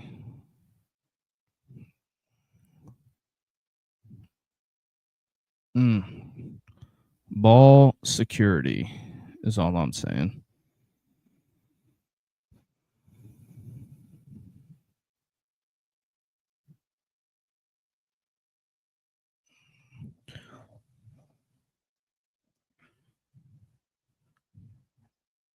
Do not advise a 3-and-out here. Would not advise. 0 out of 5. Do not recommend.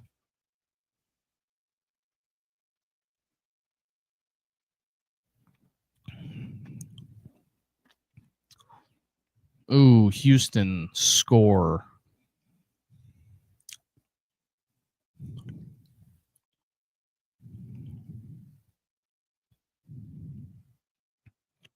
A&M gets them off the field here. Would be huge. LSU desperately needs to answer.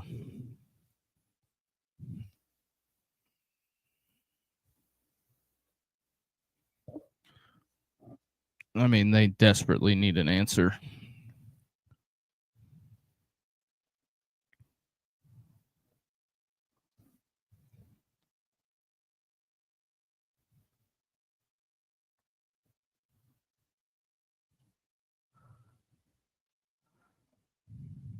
Ooh.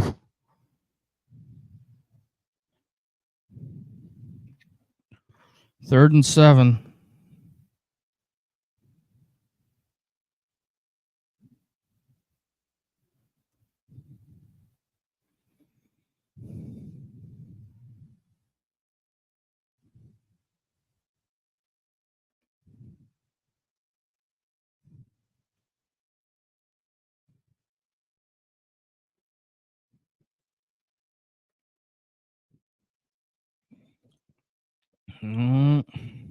Nussmeier sacked.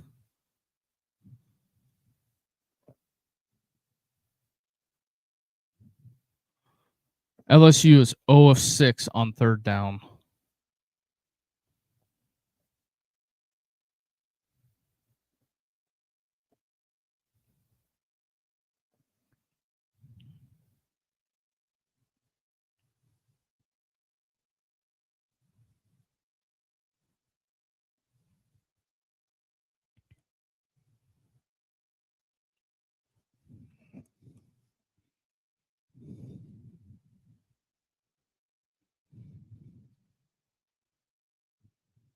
Punt is away.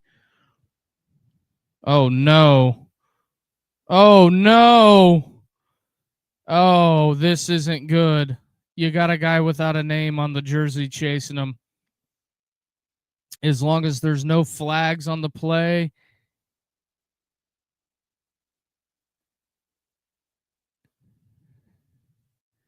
Wow. 79-yard punt return. The weight of the world looks like it is on Brian Kelly right now.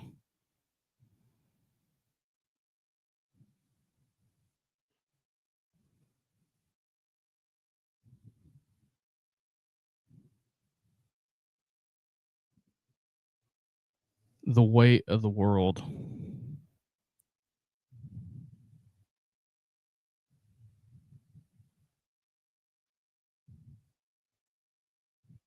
Yep. The yell leaders behind the wow. What a way. That is probably the second biggest punt return for a touchdown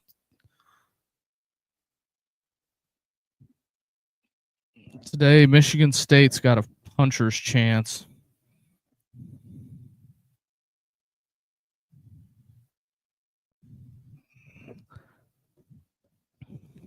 That is a hell of a ride there.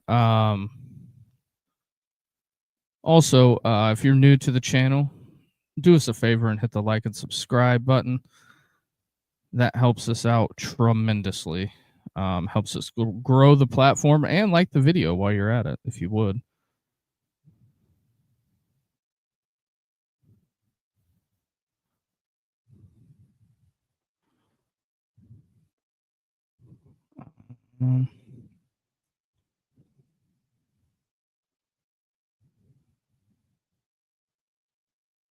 So there's that.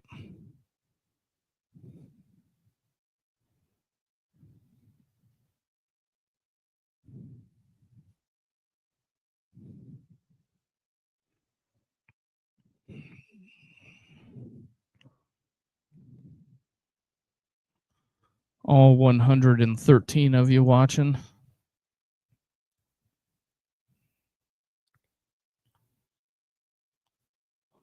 I'll probably keep it open an hour after the game.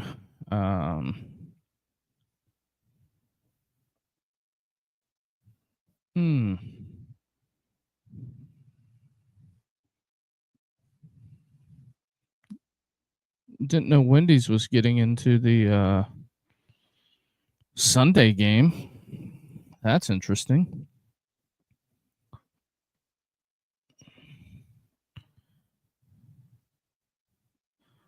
Oof.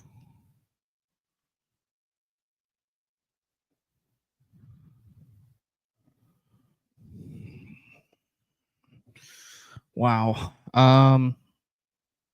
LSU, you have to respond. That's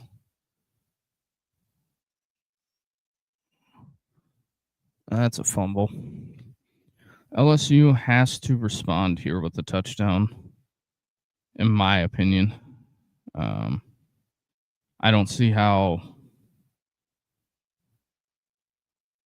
you don't.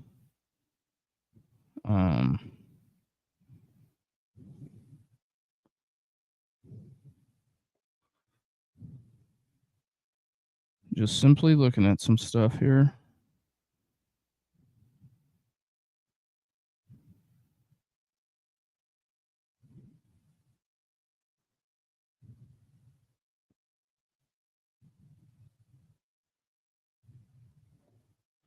I can't believe that he hit it that big.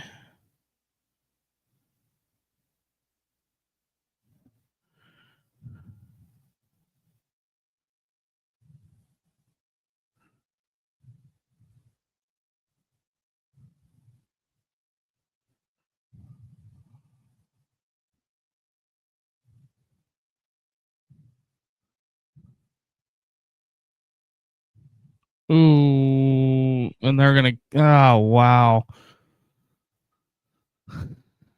That is going to be unfortunate because I think they're going to get him for a hold here. And it's going to be half the distance to the goal. So it's just, that is a tough one on the,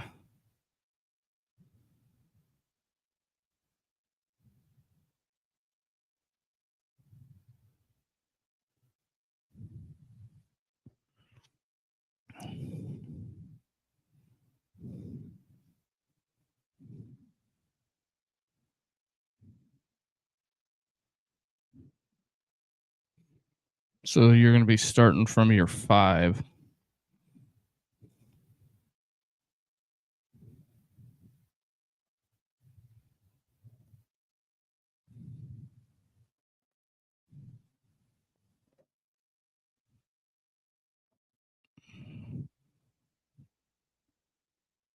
Just catch and tackle. No personal fouls if you are Texas A&M. No penalties. You need to play clean. Well, BK is, some people would say, fit to be tied in some circles.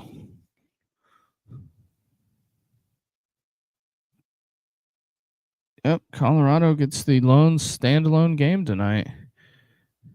There's a hold.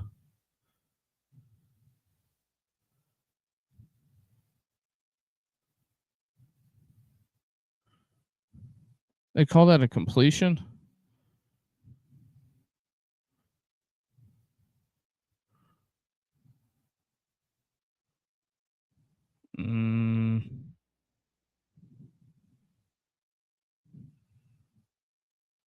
I don't know. Yeah, I guess his toe is down.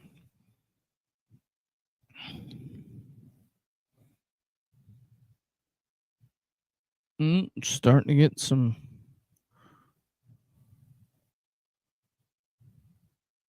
Called it incomplete.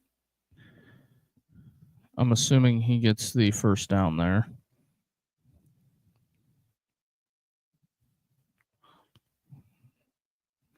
Realistically, if you're LSU, you've got to.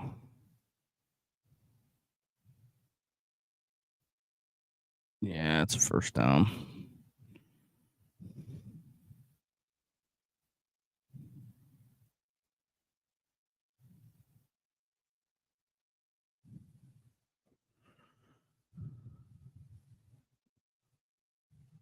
They get him in the backfield.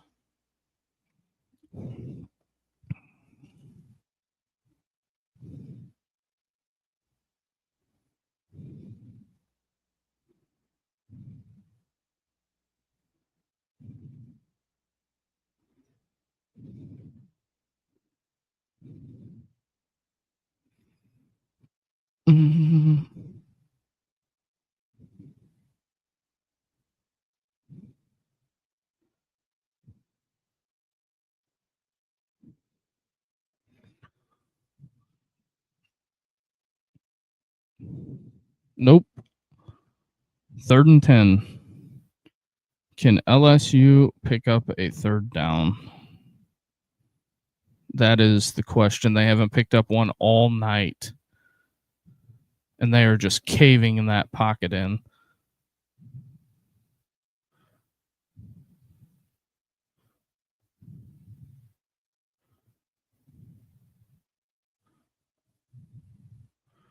I would say they're 1 of 7. Sorry, 1 of 7.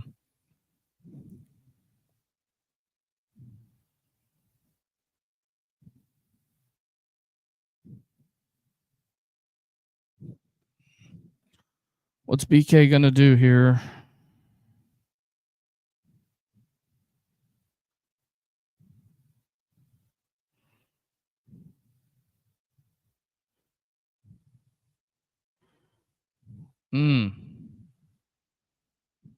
Looked like he about hyperextended his knee there. Yeah.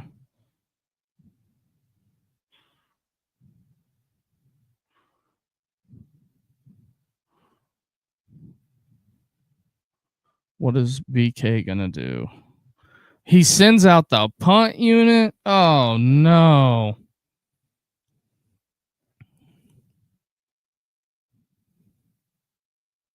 Takes a very favorable LSU bounce, but you cannot have a special teams play without a penalty. I think it's required by law.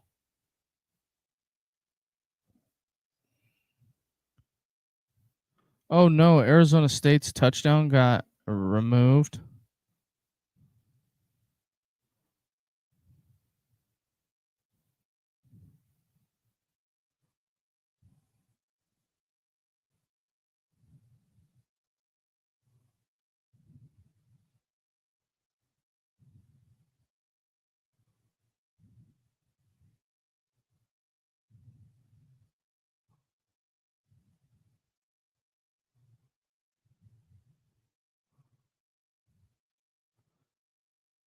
If I'm A&M, watch out for the fake.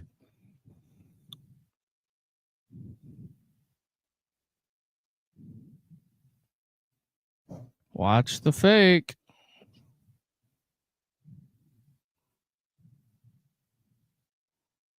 And he dropped it.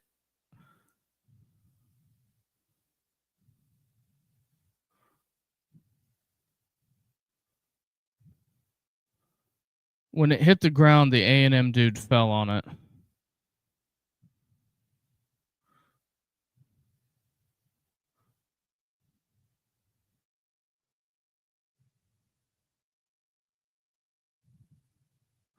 A lot of pointing each way.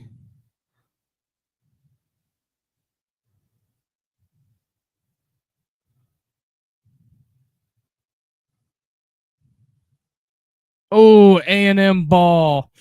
Ouch. That hurts. That really, really doink right off the chest. That's why you got to get squared up and fall on it. The A&M guy had it when it went to the ground, so there's that. What a doink.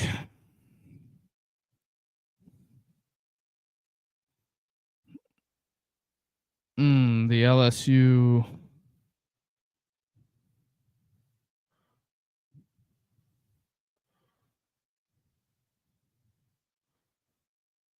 The LSU fans are they're going to let BK have it after this one.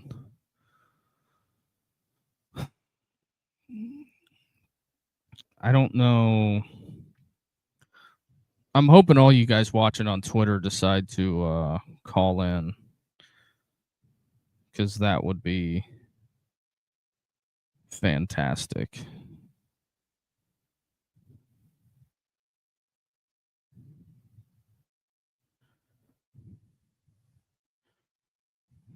What is...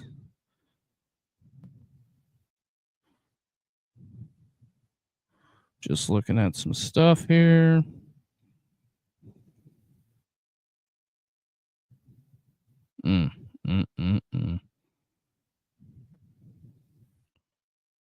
Not a good time.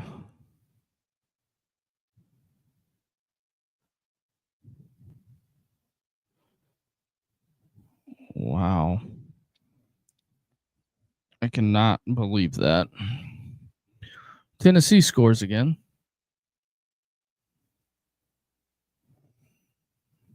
So there's that. That is a tough look on the LSU side.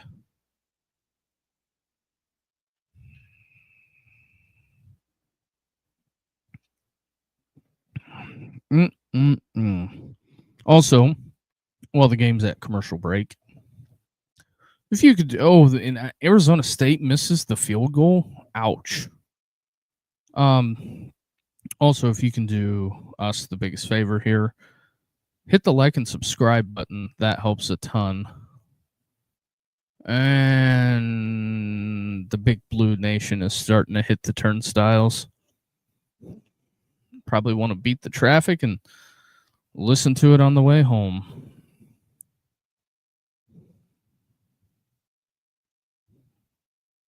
It's probably what they're looking at.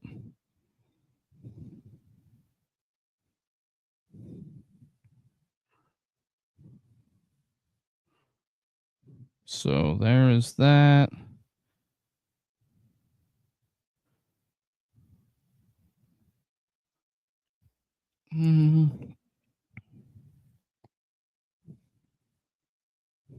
Just looking at some stuff here.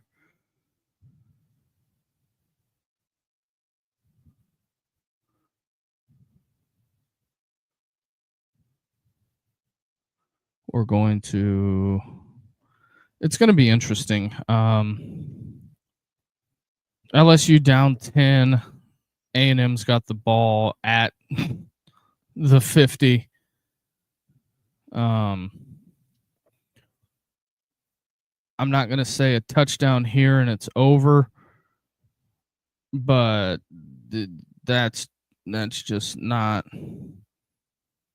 ain't looking good for the Bayou Bengals at this point.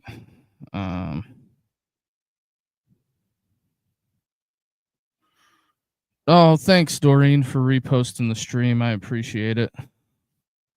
Shout out Asian Posh. When the fourth quarter opens, we will be opening the phone lines. I appreciate Doreen for helping out. So we'll see. We'll see where this thing shakes out.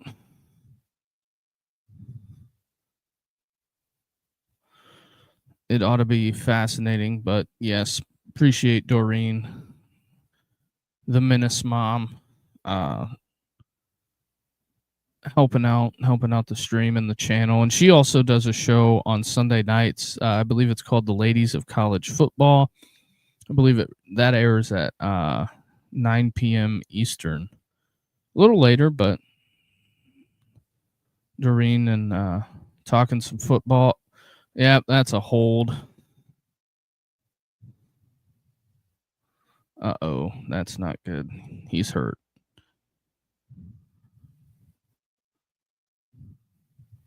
What's this? Oh, defensive holding. Ouch. We are adding some insult to injury here.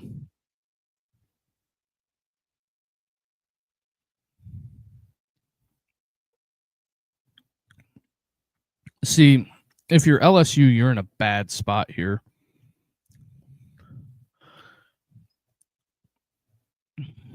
Because what this comes into is that A&M is going to use, well, there goes that man.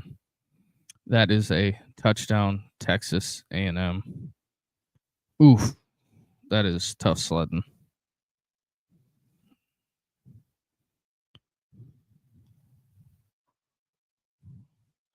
And I'm not gonna hang. I don't think you hang this one on.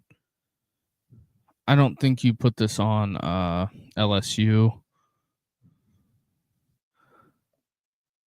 or on the defense because they got handicapped with a short field big time.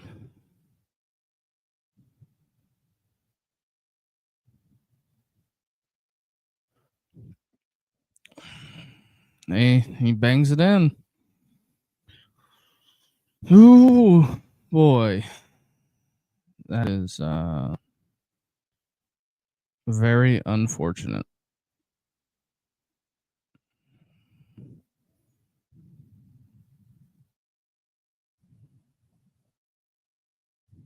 That is an unfortunate turn of events.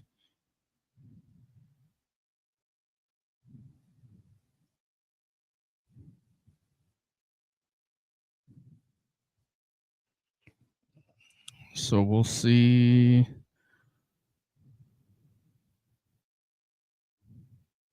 We'll see where this thing shakes out. Ooh, they are getting LSU people hitting the turnstiles.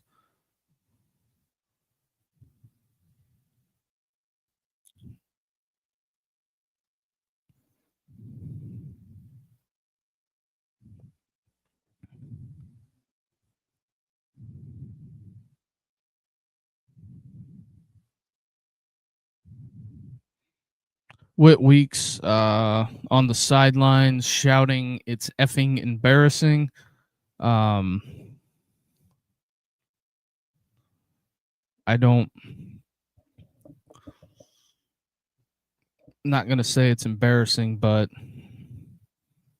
the middle eight, the special teams touchdown, A&M scored 3 touchdowns in a row in the second half since they've touched it. I mean, that was a hell of a play call, that slip screen, and then he has a convoy out in front of him. Not a whole lot you can do there if you're LSU.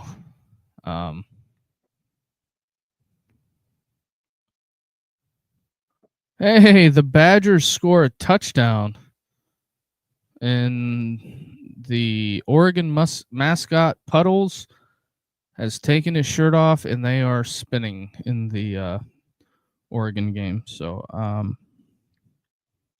there's that.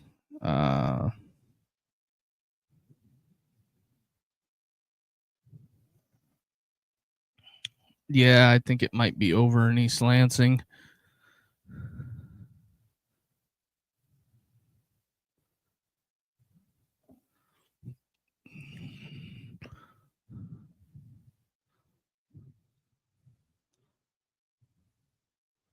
Ooh, that field goal wasn't even close. Same thing that I said is what Stoops said.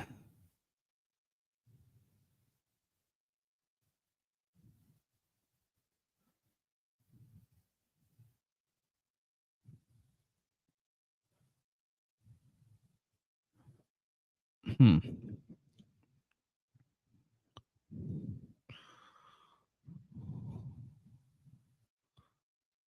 This is just a catch and tackle.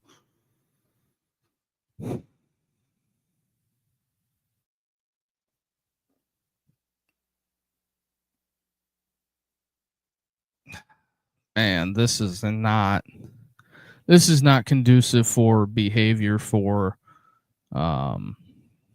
LSU. I don't know. I don't know where they go from here, to be completely honest.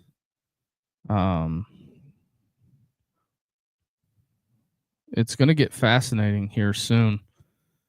LSU with another. Brian Kelly punts it away again, and they let him return it.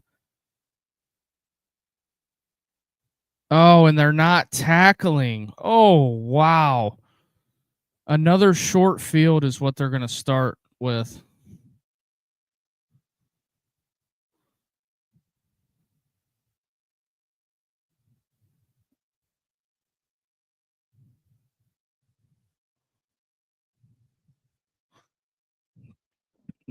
Brian Kelly just calling the special teams coordinator a fucking idiot, punt it out of bounds.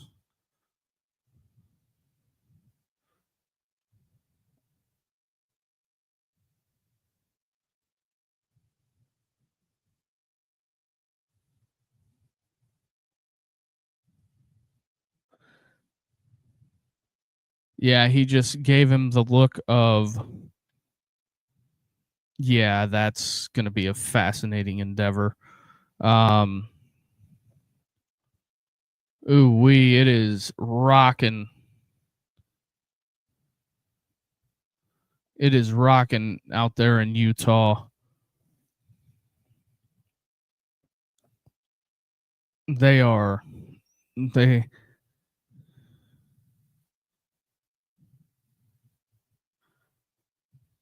Yeah, they. ESPN has an affinity for showing Brian Kelly crash out, as the kids would call it.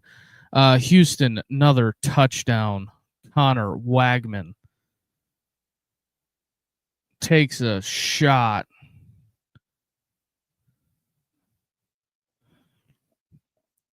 Marcel Reed. A&M, another first down. They called the Wagman thing a touchdown.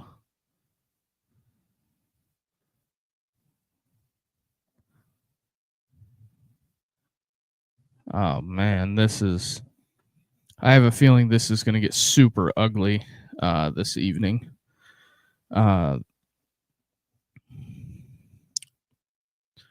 Utah hits a big play. I'll be interested to see the Brian Kelly press conference. Looks like Tennessee scores another touchdown. And Utah out the gate 88. The Utes on the board.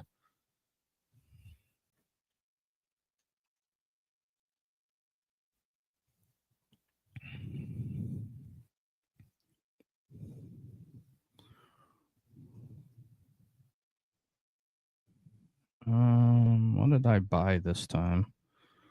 Oh.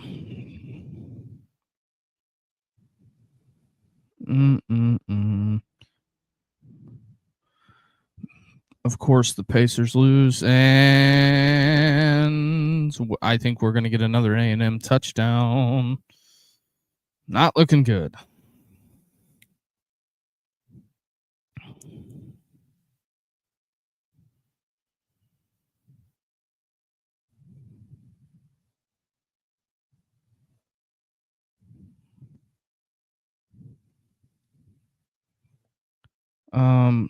Also, I appreciate all the new people that we have in here tonight.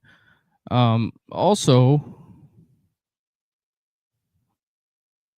for the new people, if you could do us the biggest favor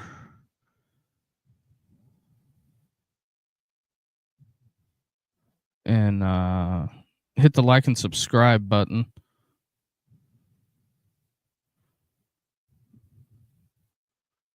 That would help us big time. Since it is the commercial break,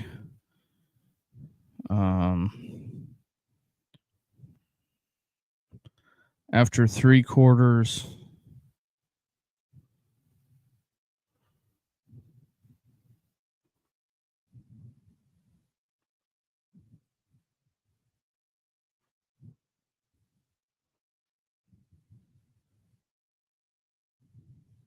hold on.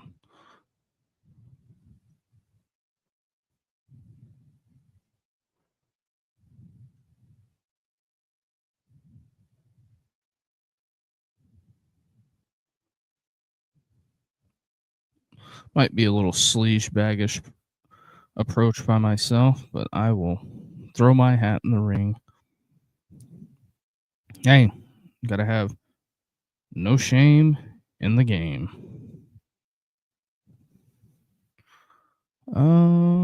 Where are we at here? Let me get everything rolling.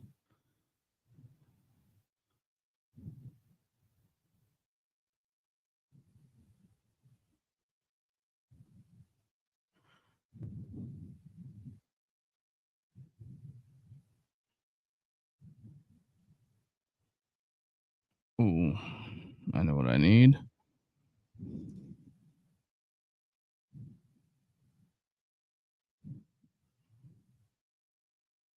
Did it?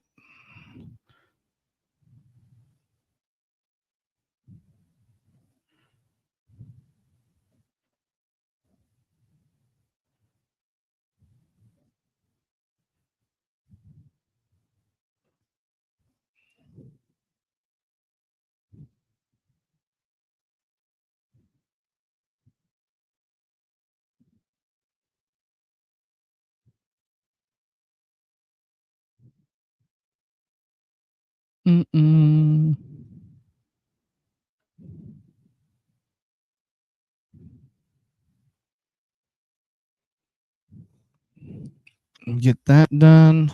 I will. Sorry about that. I apologize. Done with BK. Yeah, I don't blame you. Sorry about that. I was posting a tweet. Got to keep the promotion going of the show. But I guess we can hop right into it. The phone lines are open. The number to call is 260-255-4069 if you want to get your call in.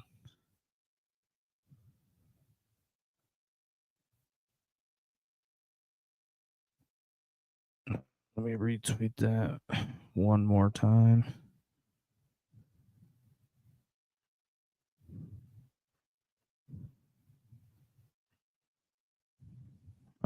Number to call 260-255-4069 is the number to call. I will retweet this again. I don't think he got in. I think he's short.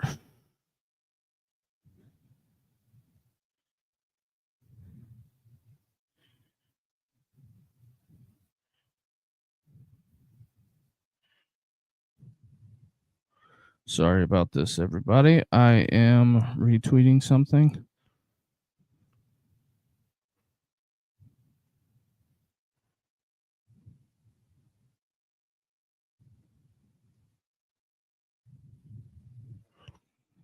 All right. There's that. Got that sent out, and that's a touchdown. Not a good time. Oh, flag on the play.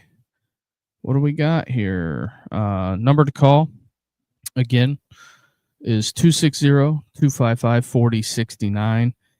If you want to call, hop in. Even though I've been doing the show mostly by myself for the last couple of hours. Penalty declined, touchdown. There is that. Number phone line is open, so you can be the first in line if you want to call. I get it. Some people don't want to call.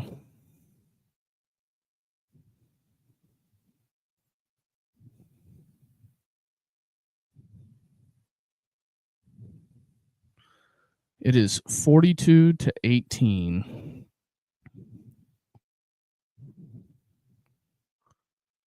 I don't know if does Elko call the dogs off after this? That is one of the questions that I've got. Does Elko? Yeah, they're fired up at in the offensive box at A&M. So yeah, there's that. Also, the phone lines are open. I guess I can. Also, if you're new here, do us a favor and hit the like and subscribe button. That helps us a ton.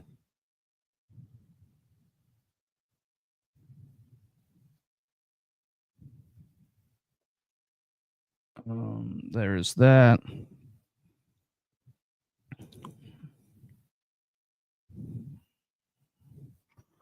So put that up so people know. Phone line is open. Number to call is on the ticker below, but if you can't read the ticker below, it is 260-255-4069 is the number to call. While it's at commercial break, the Arizona State down 24-0. Utah looks like they're struggling a bit on offense. There is that. Also, if you're watching on Twitter, click on over to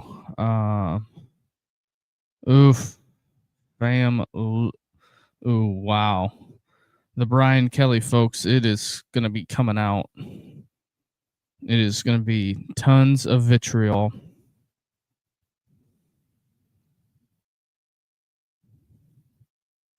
They're showing clips on Twitter of Texas A&M going down to the end zone where their fans are at. I guess there's a lot of Aggie fans down there in the Bayou today. There's that. But also the phone line is open. Also, for all you guys watching on Twitter, come on over and hit the like and subscribe button. That helps us a ton as well. Appreciate you hitting that subscribe button. But the phone lines are open. If you want to call, you can. We'll leave this open for about an hour after the game, and it'll be really, you guys will dictate how long it goes, honestly. Because this is the Saturday streams on this channel are for the fans.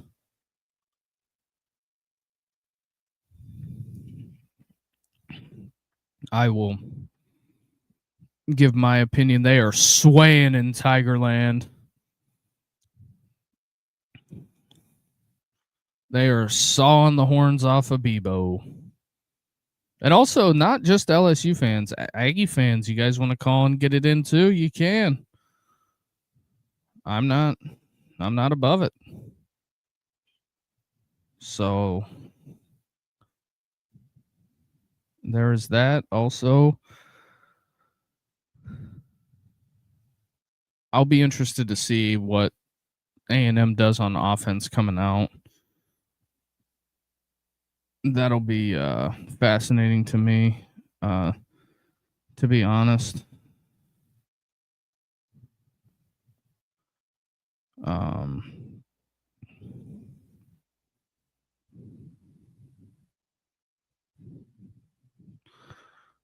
right, here we go.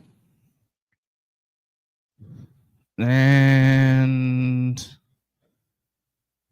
we got a completion.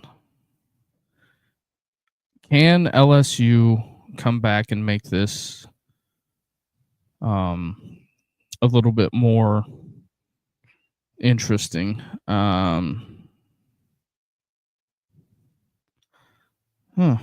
Brian Kelly's trending on Twitter. Couldn't imagine why.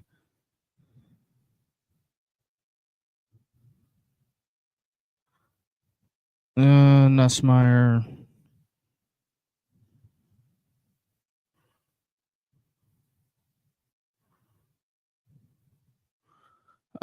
They are chanting Fire Kelly. I'm sure that's going to make you feel good on the inside. The warm and fuzzies. So there's that. Also, like I said, the phone line is open. Number to call on the ticker below, 260-255-4069. And Garrett Nussmeier running for his life.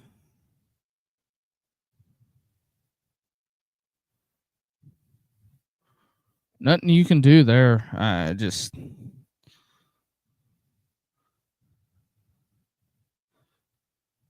tough sledding.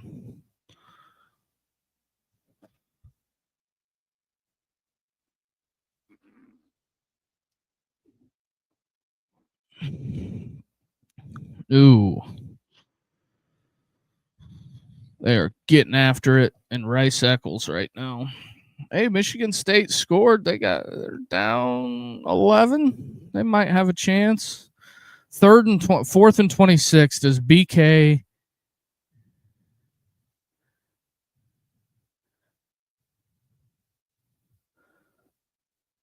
I think the other indictment on the Brian Kelly thing is how hurt is Garrett Nussmeier? That's something that I would like to know. Because every time he goes to the ground, he's got to have somebody pick him up. Oh, wow. They punted it to him again. This will be the most fascinating drive.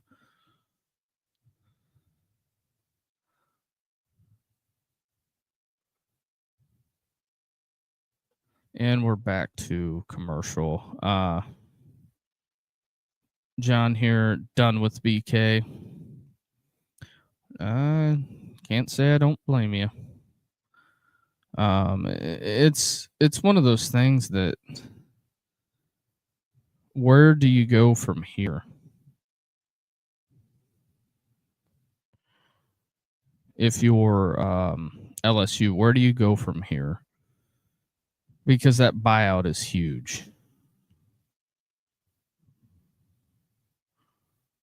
To be honest. Also, number to call 260-255-4069. I will leave this open probably an hour after the game comes to an end. Here comes the hashtag fire Brian Kelly.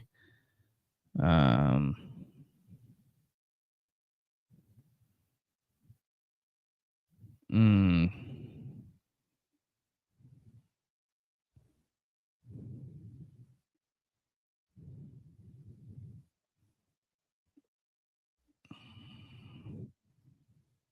gotta go. Wow, they're chanting that in the stadium.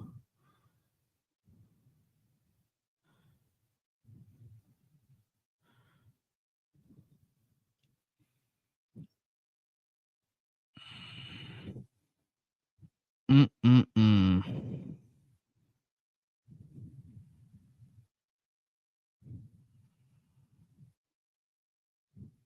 They are chanting that. They are chanting Kelly gotta go in the stadium. Mm-mm-mm. How the mighty have fallen.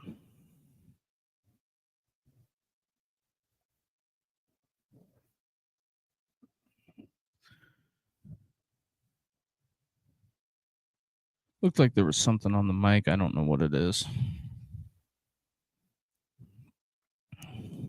So there is that. What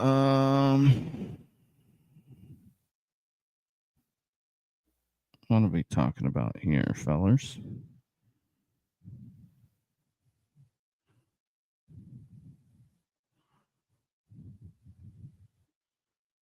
Yeah. Marcel Reed completes 12 passes for 202 yards and turned it over twice. But he also ran for 102 yards and 2 tubs. Phone line's open.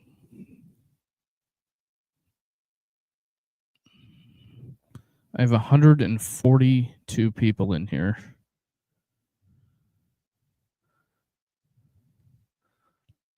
Keeping it on the ground. I'm curious on if they are going to. The Falcons are going back to Kirk Cousins. I don't think it matters at this point.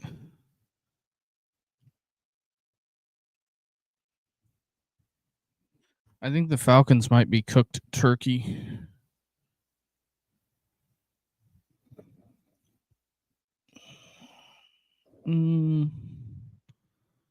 Pretty good night for Heupel and Co. They put up 40 points.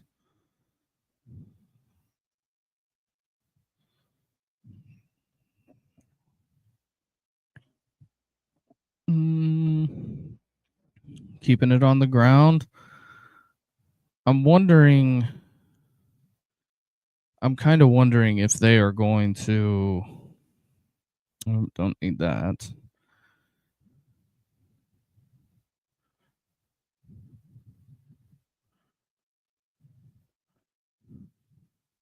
If they're done trying to run explosives. I don't think Elko's the type that will run it up. Phone line is open. Number to call 260-255-4069. If you want to call, go ahead and get that in. Marcel Reed doesn't get there.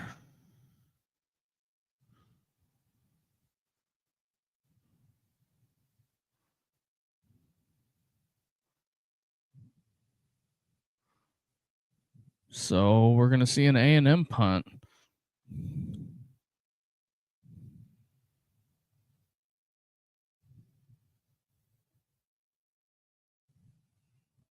believe they are showing the Reed family.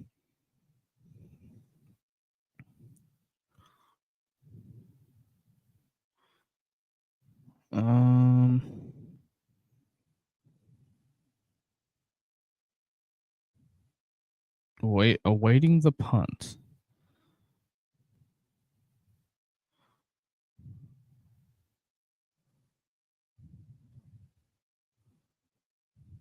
It's getting fascinating here in the old Baton Rouge. So here we go. Remaining schedule, they have Missouri, South Carolina, Samford, and Texas.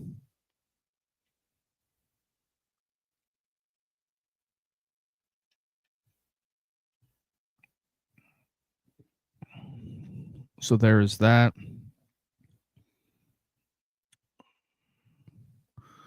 What's going on in Utah? I think they're wearing throwback unis. Utah really trying to get their personnel figured out. All right. I don't think Texas A&M was set when they hiked that punt. I would not be shocked if there ain't a scuffle after the game. Just because of they have a lot of kids from Texas, a lot of kids from Louisiana on both sides. Also, I'll throw it out there again. I know I sound like a broken record. If you can hit the like and subscribe button, that helps a ton. Like and subscribe and hit the phone line.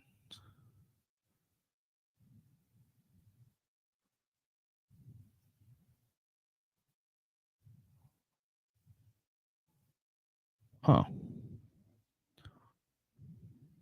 Interesting. What are some of the things that are trending?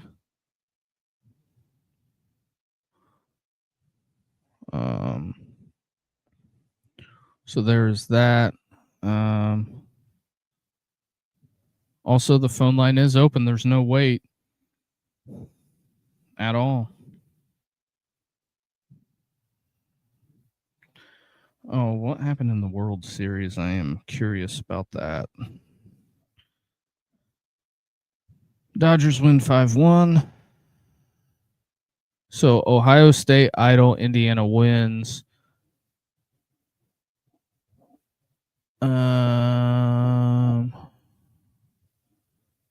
I don't think the top 10 will change.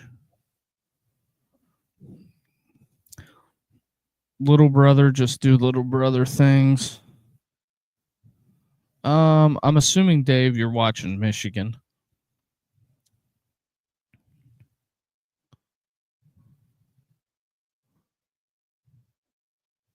Whittingham kicking a field goal. Appreciate everybody. Also, the phone line is open. Number to call 260-255-4069 is the number to call. Also posted on the Twitter machine or the Xbox. Waiting on the old first call of the night. Probably will be after when the game clocks 0 is when we will get some folks ready to talk about the events that transpired today.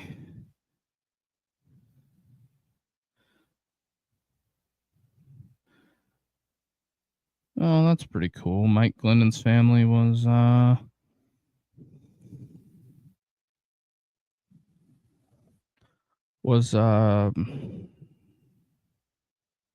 what is that? Oh, wow. They just showed the stadium. It is darn near empty. And Tennessee scores again. Yeah, there's a lot of fans dressed as empty seats down there now.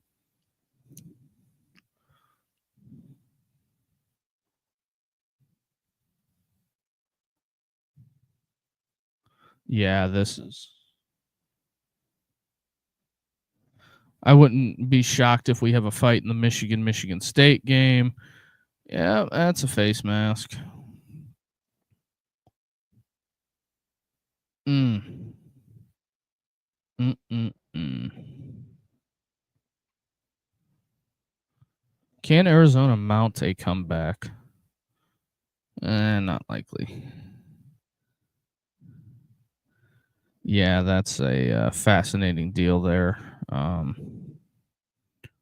Also, number to call 260-255-4069. Um,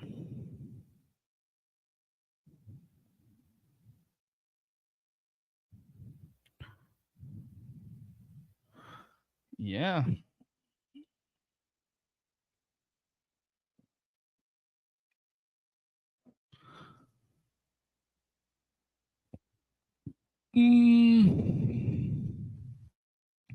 Nothing really doing on that. Fourth down. What's Brian Kelly going to do? Is he going to go for it?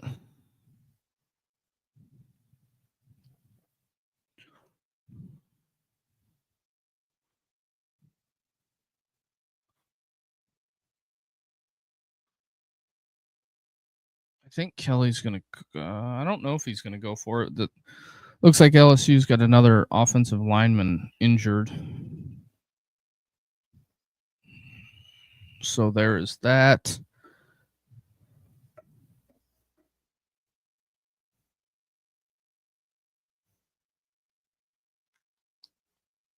Hmm.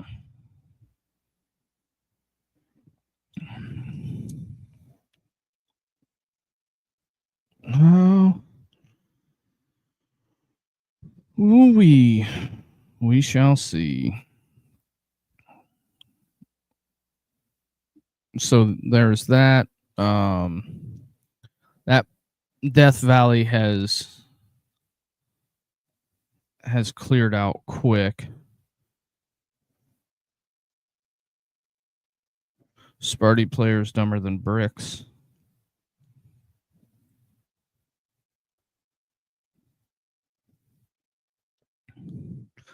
I will say A&M's defense has came up and has been advertised. Arizona State kicks another field goal. One of the big guys up front for A&M is hobbling off. Also, phone line is open. Number to call 260-255-4069. I know that a ton of people from the LSU side of things have cleared out the building. So there is that. That is a turnover on downs on your. Yeah, that's not a good look. I'll be interested to see what happens. We'll go to message board. The BK era is officially over. That's the difference between 25. What's the difference between 55 and 45 million? Pull the trigger. Please fire this bomb. Fire Scott Woodard before the game ends. Fire Kelly. Fire Sloan. A lot of firing going on these days. So there's that. Also, there goes that man Marcel Reed.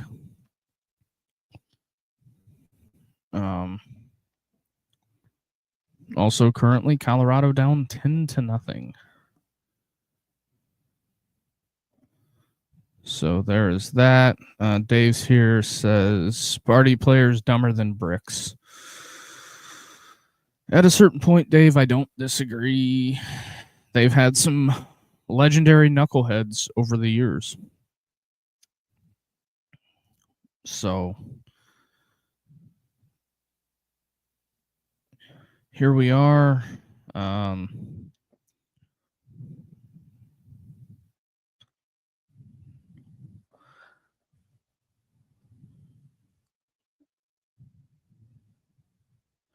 I don't know where does the bottom fall out? Kelly gotta go. Ugh, they are holding signs.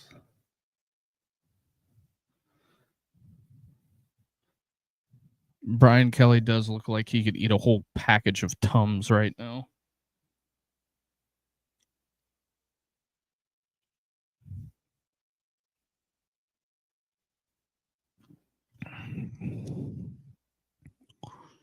I'm looking at it as remember when he yelled at that reporter and said, "You guys are spoiled."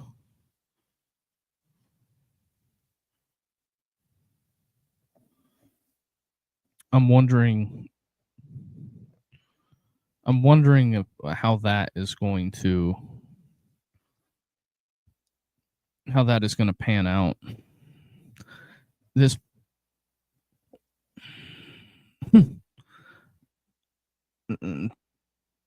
Texas A&M is just road grading.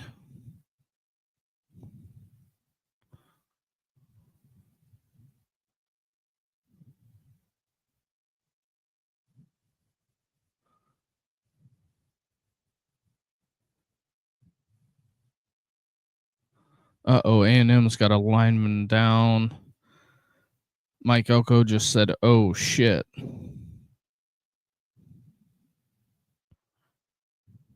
Kind of interesting.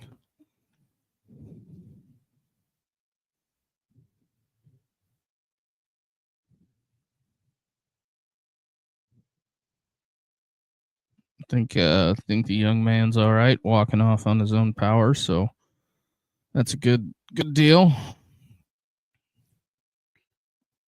Ooh wee, Utah out the gate 88.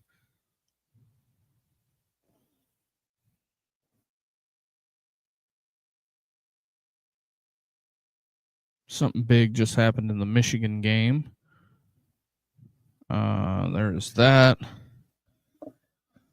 Probably a turnover or something.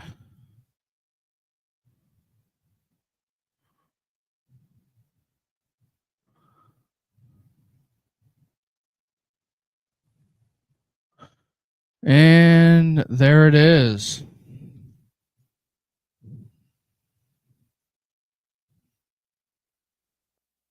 Oof.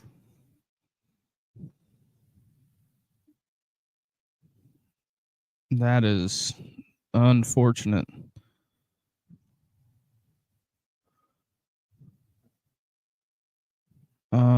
Here we go. Also, the phone lines are open.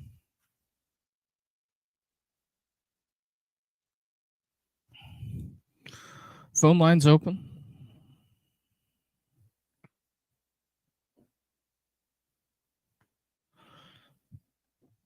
Texas A&M winning by 31.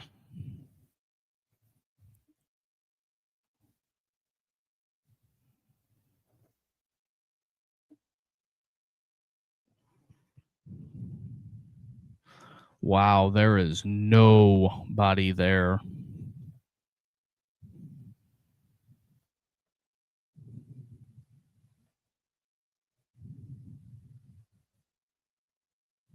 Mm-mm-mm.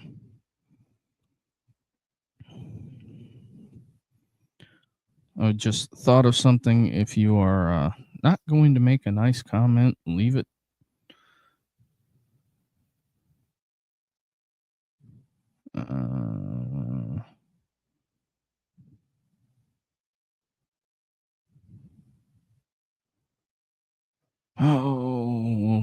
Throw it out there again.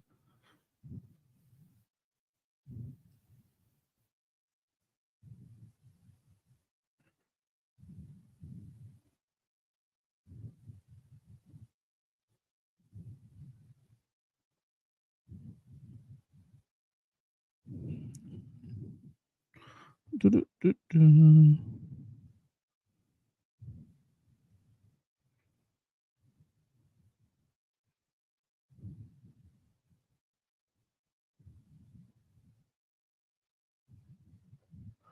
Clark Lee.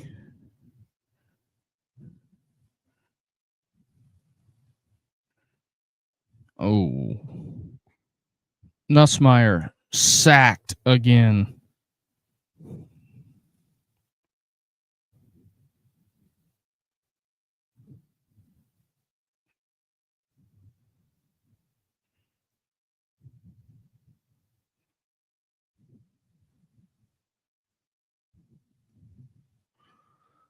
Did he finally? Yep. Second team's in. They have waved the white flag. Nussmeier is pissed about coming out. Don't blame him being a competitor, but I think he's hurt. I think he's been hurt all year. That's why he hasn't played very well.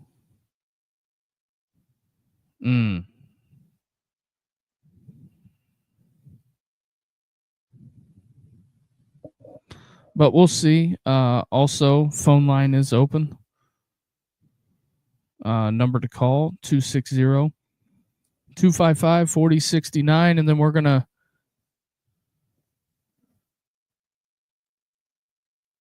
run through some numbers. And he is sacked. LSU is not good up front. They have been getting their ass kicked all night. I know some people don't like to hear the truth, but it's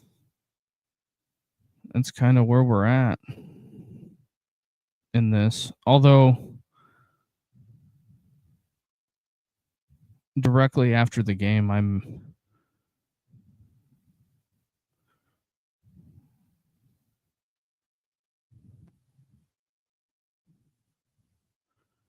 they are moving the ball.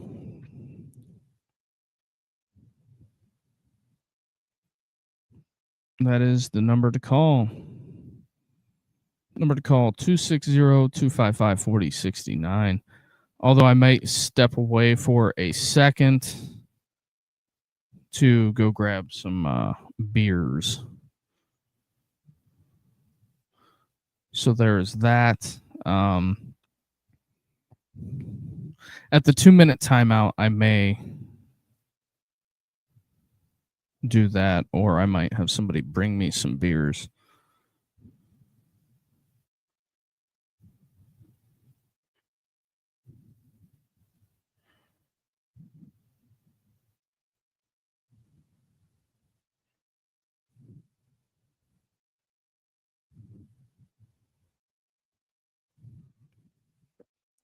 It's showing a little sign of life.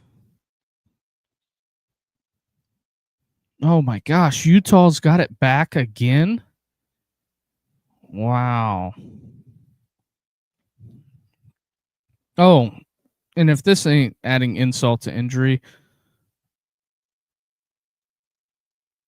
Oh yeah, Brian Kelly, you get to go to Tuscaloosa next week.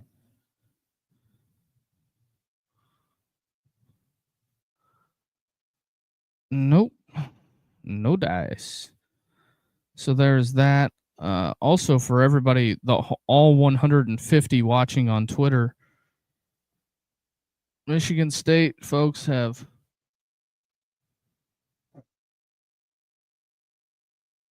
taken their shirts off and they are spinning.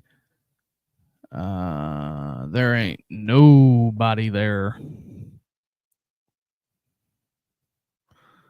Utah personal foul, shoving after the play.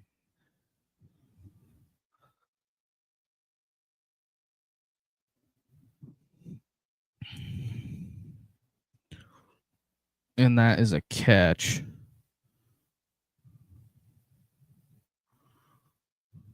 I thought anyway. But yeah, oh, he dropped it.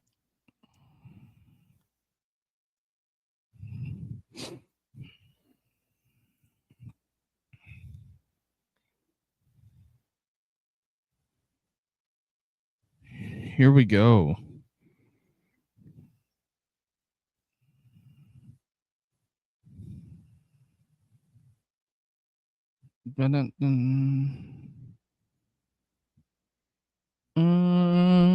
Just trying to get some things in line, and then we'll go over the stat sheet. Don't tell me Utah fumbled that. I have a betting interest in that.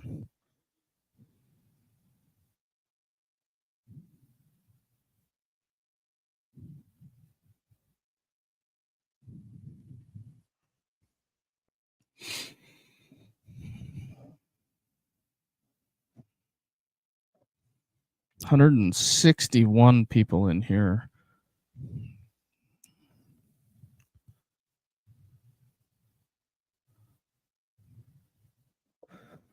$162. We are climbing.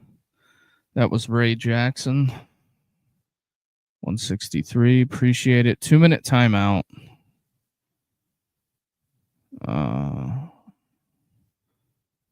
We're getting there. 2-minute timeout. I will be.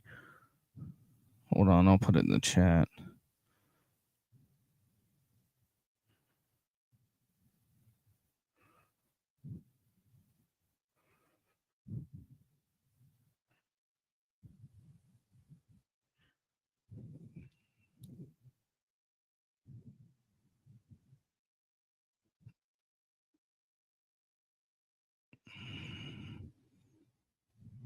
All right. Give me 2 minutes.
All right. Sorry about that, folks. I am back.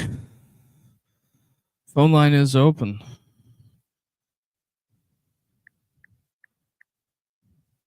Number to call 260-255-4069. number to call.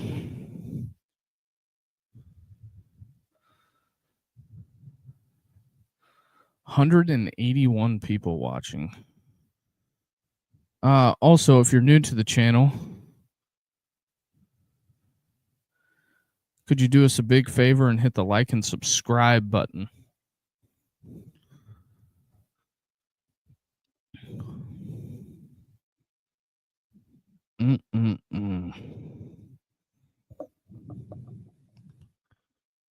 So we got that going. Colorado gets it back. They are just diving.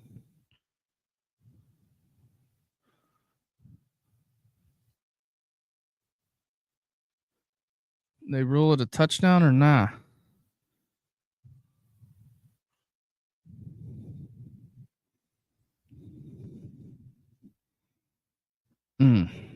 Not a good day.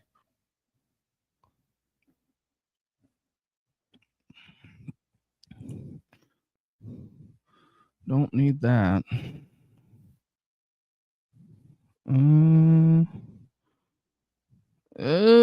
Maybe.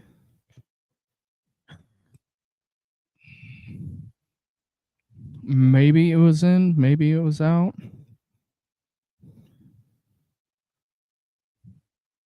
Well, I guess they're calling it a tubby. A tutty, sorry.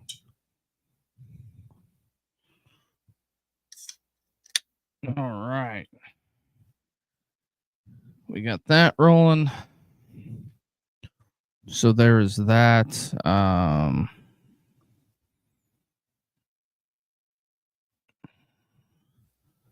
Ooh. That's a stark contrast from where it was earlier.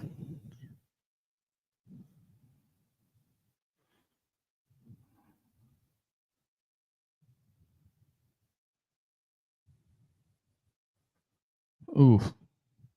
That is some grainy footage. Yep, they're showing the last time A&M won. Life in 94. We are digging deep into the archives here, fellas. We are digging deep.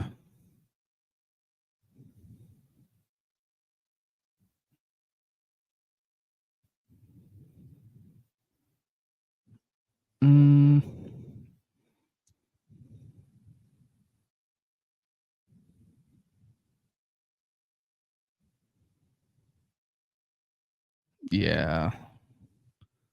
59 seconds. Appreciate everybody who's joining. If you can do us a favor, the number to call, 260-255-4069 is the number to call. Really appreciate everybody who's hung out tonight. That has been huge for us here at the Andre Duke Show with Carter Smith. A lot of hugs going around down there in Louisiana for A&M. A&M is going to kneel it. And that, I think they have to kneel it one more time.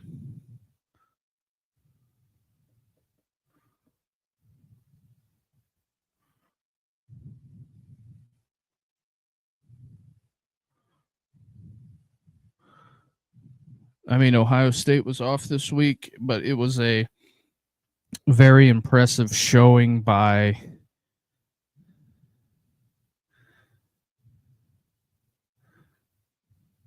A&M today.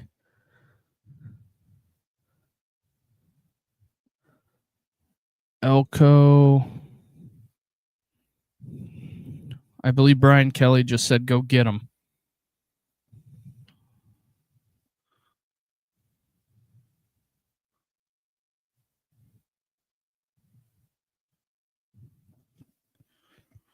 And that's all she wrote, folks. That is all she wrote.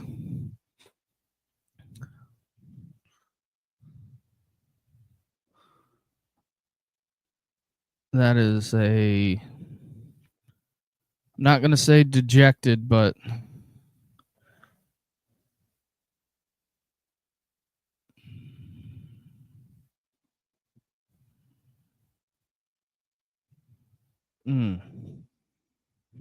so there's that. I'm sure there's going to be a BK press conference coming up soon. I will watch that after it is final.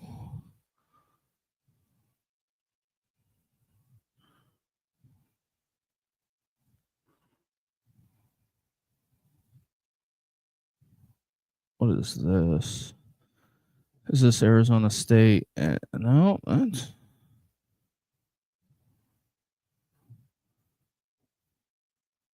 They're going nuts in Sparty land. But the phone lines are open. Number to call 260-255-4069. As we dive into the Brian Kelly saga. There is that. What do I want? I don't want that. I want this.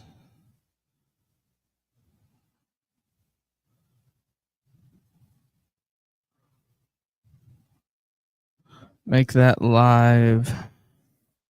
Sorry, folks. I am just trying to get this figured out. Now let's build a multi-view.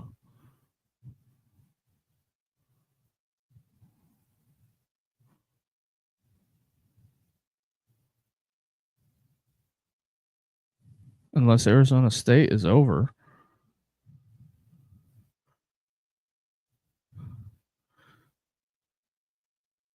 No. That's still rolling. Almost 200 people watching on Twitter. It just means more. The Southeastern Conference Aggies are 8-0.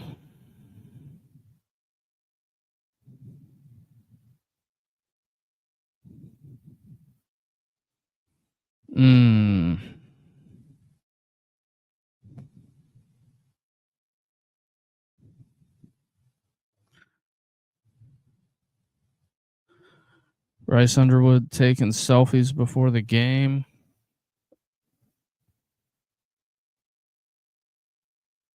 Michigan going to win by looking like 11. Willie Fritz trying to hang on against Arizona State. Tennessee up comfortably. Number to call 260-255-4069.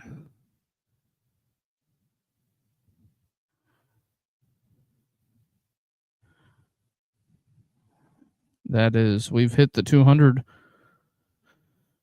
people mark. We got 200 people watching on Twitter. Awesome.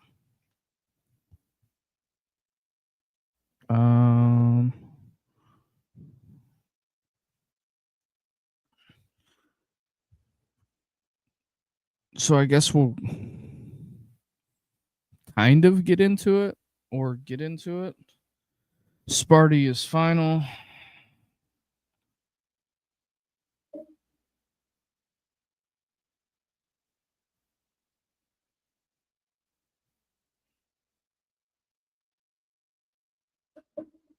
All right, got that done. Number to call 260-255-4069. Is Utah going to punch this thing in?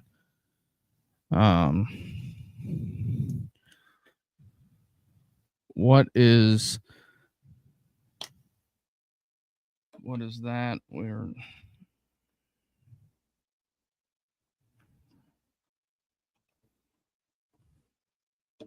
throw Zinski in.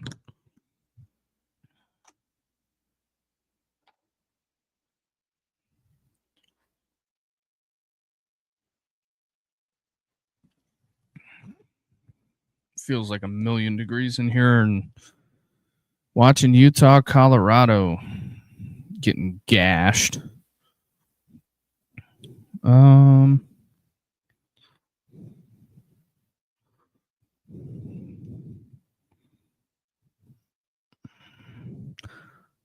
Michigan retains the Paul Bunyan Trophy. Yay. Good for them. Also, number to call 260-255-4069. As I get the interesting stats pulled up from LSU.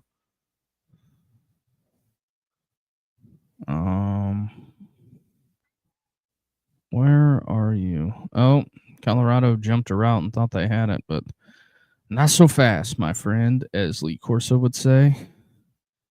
So there is that. Phone lines are open. It is open kimono right now, and oof, that's a touchdown, Utah. Yep, they are in full throat. They're at, what is that, Reese or Rice Eccles? Let me try this one. Phone line's open. Who wants to be the first caller? That's obviously what I need.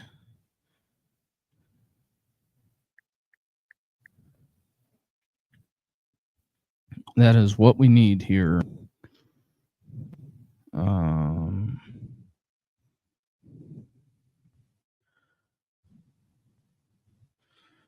What?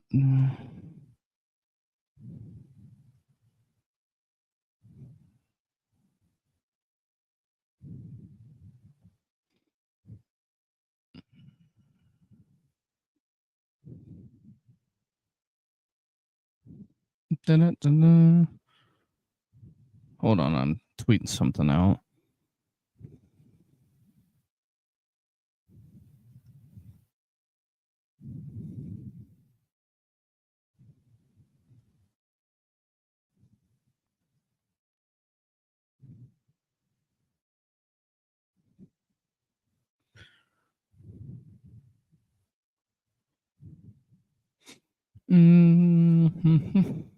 All right.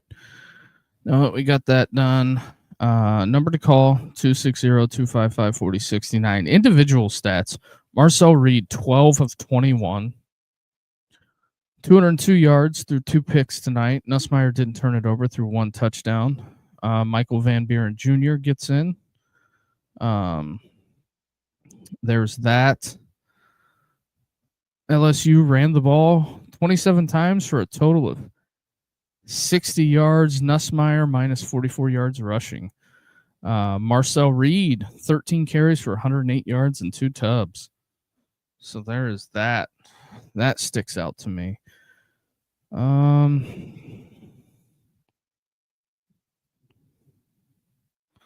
Nussmeier sacked 7 times. Can't win doing that. And I haven't peaked. But what is LSU on third down? LSU 2 of 13 on third down. 2 of 13 on third down.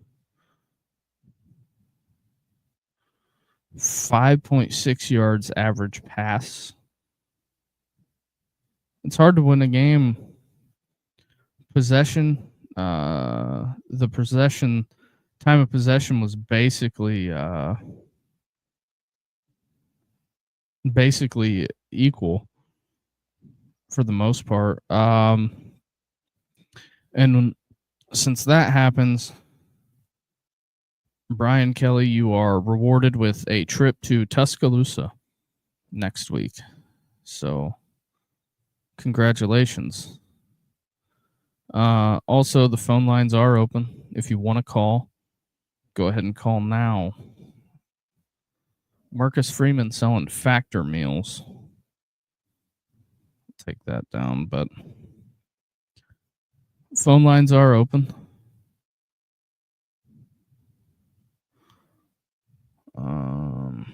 Currently just watching some of the Utah game. Utah, Colorado.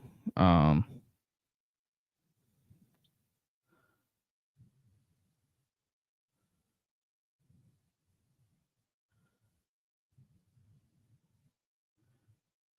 what?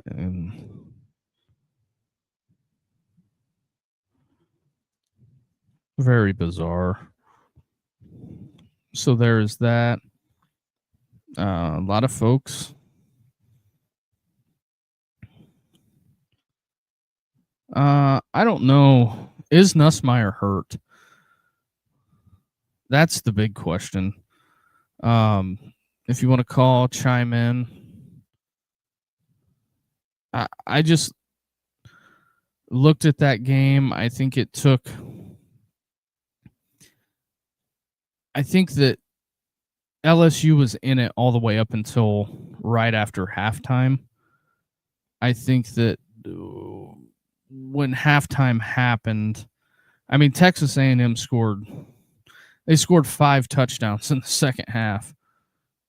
They are just, and they were coming after Nussmeier all night. What was he sacked 7 times?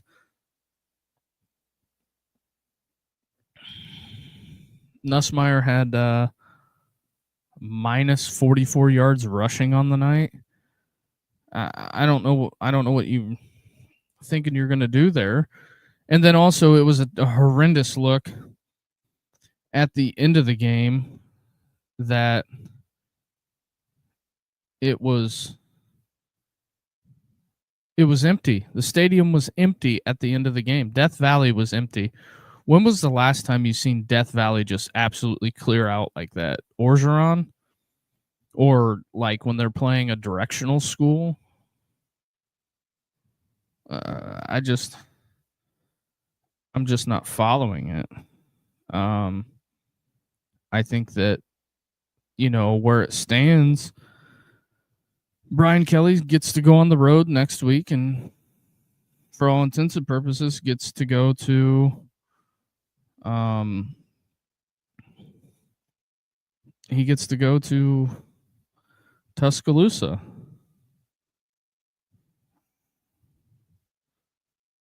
I don't know how that is going to shake out because Alabama's hot right now. And like they say, if you want to play in Texas, you got to have a fiddle in the band.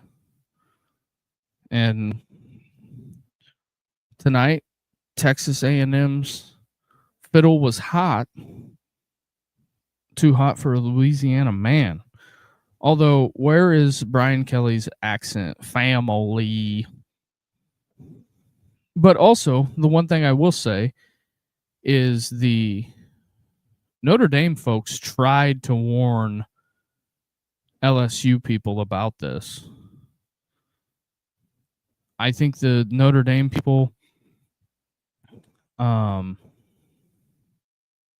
it's fascinating, to say the least.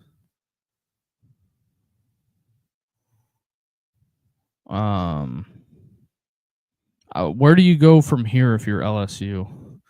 We'll just look at LSU's remaining schedule. They lost to Ole Miss. They dropped to Vandy. Dropped to A&M. Playoffs?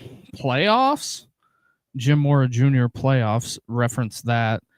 You're on the road at Tuscaloosa. And then you have Hog Time coming. Then you get Western. Kentucky. And then you end it with Oklahoma. Don't know what Oklahoma is going to be after that loss today. I know Hog Time's going to play hard because they have something to play for. They're playing for film. If they're going to go somewhere else,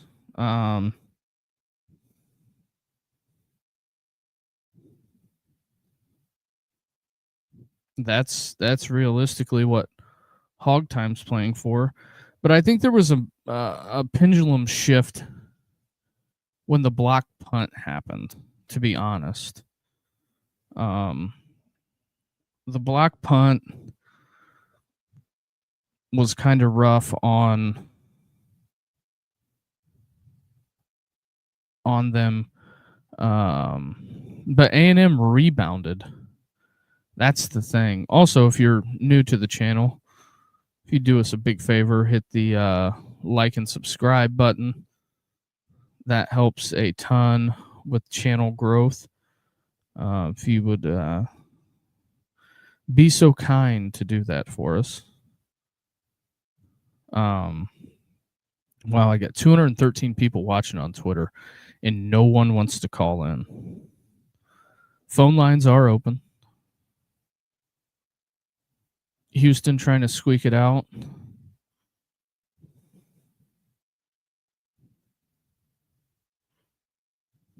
Is that right?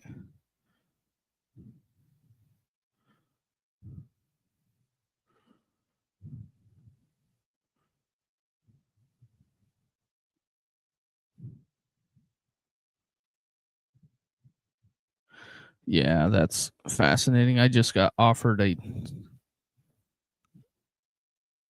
Oof. It is fascinating times in the world of college football. It'll be interesting to see what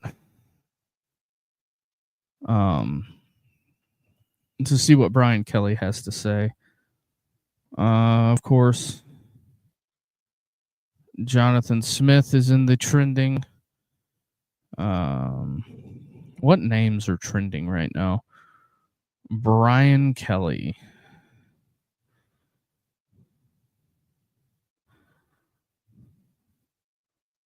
The Fire Kelly stuff is going to get super loud. Ooh. So yeah, that's also coming. Phone lines are open. Number to call 260-255-4069. I'll leave it to this. If I do not have a call by the halftime of the Colorado Utah game, we're just going to shut her down for the night. There's that, but also we can talk anything you want. Called an illegal shift, huh? Fascinating. That is excellent, Smithers. But yeah, that's kind of where we're at.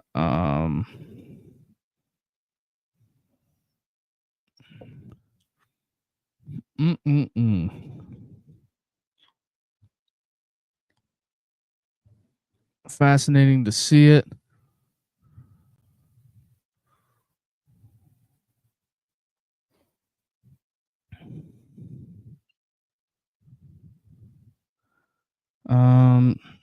Michigan State people pissed at Jonathan Smith. Couldn't imagine why.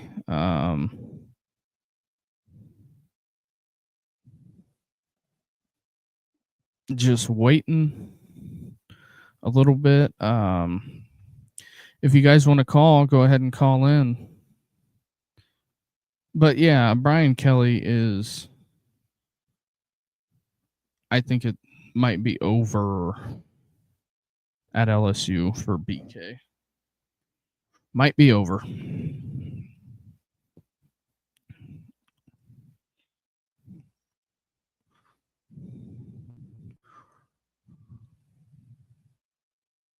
This is turning into a fascinating case study here. The Colorado Buffaloes down 26-0, and Utah is driving.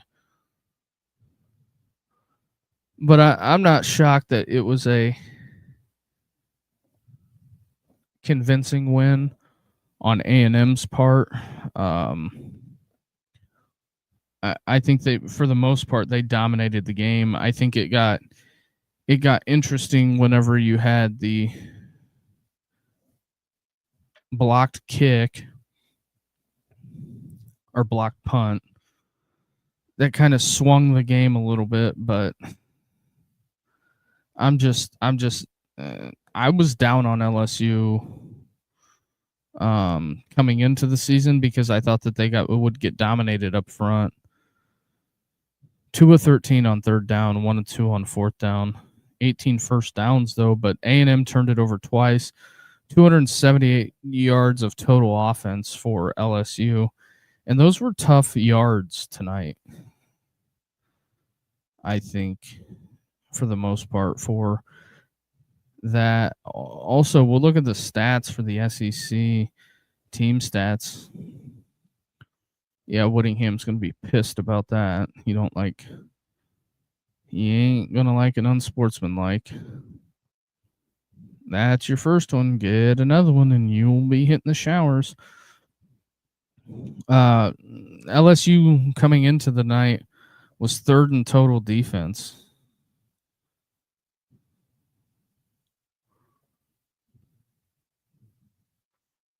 But A&M is top 5 in passing yards and rushing yards. And they were the number 3 team in sacks. I'm assuming that's updated, but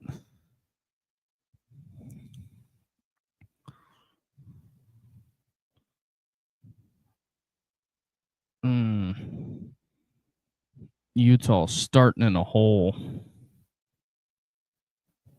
But yeah, we're coming up on 4 hours of the stream.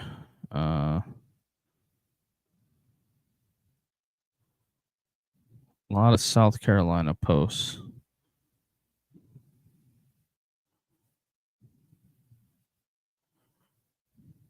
Just looking at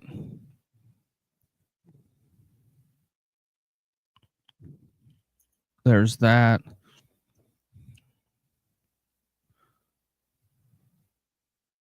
Wow, Houston winners. And Colorado, you are the main attraction tonight. Number to call, 260-255-4069 is the number to call. If you want to call, get your call in now. You got about 6 minutes before we end it. Would be about coming in on a 4-hour stream and just hits it. Oof.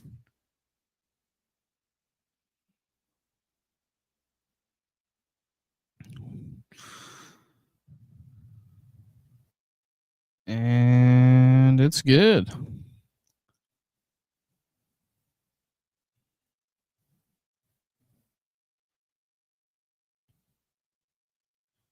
Yeah, the Houston people pumped. They are 7-1.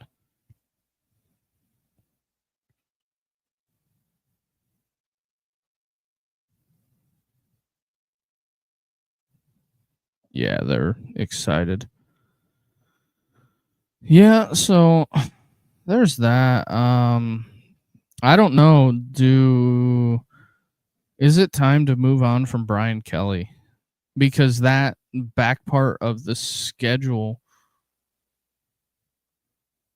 is not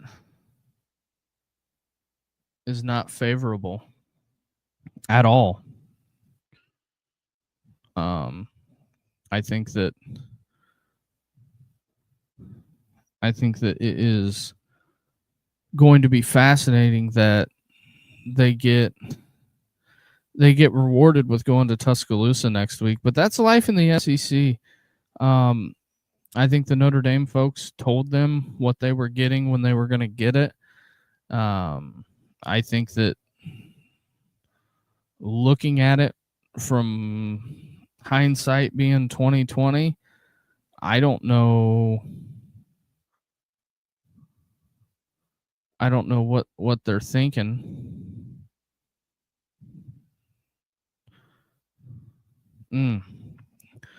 Utah is converting at a high rate of speed, but for the most part, that's where that was at. Although I sound like a broken record. If you're new to the channel, hit the like and subscribe button. hit the like and subscribe, and also phone lines are open.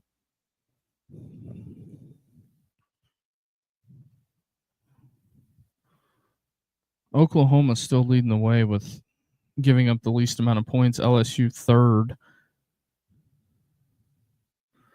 A&M towards the bottom in points given up total. But points per game, LSU was third. Special teams. Utah is in.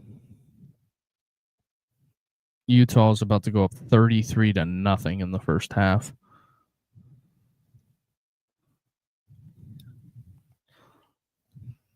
What do I think? I think Whittingham's going to run it up on Dion. That's what I think is going to happen.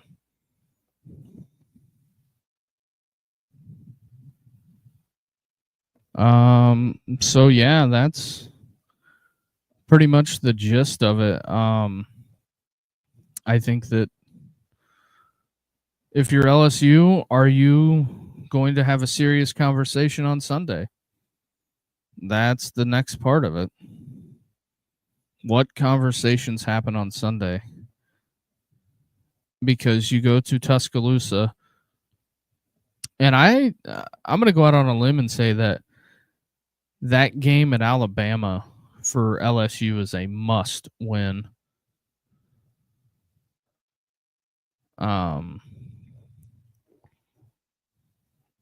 showing the replay of the punt return. I think Tuscaloosa is a must win.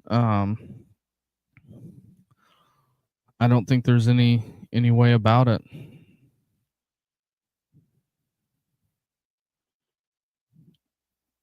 Sorry, I'm just looking at some other things, but appreciate everybody joining. We are creeping into the evening hours. I'm sure that a lot of the LSU fans were beating the traffic. I can tell you that much. I'm just looking at some analytics here. I don't know. I'm just curious on what this comes down to. Realistically, what does this come down to?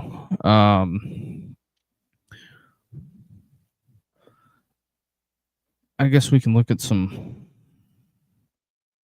What does next week hold as far as ranked teams? Georgia Tech also up there. Ole Miss, South Carolina. That is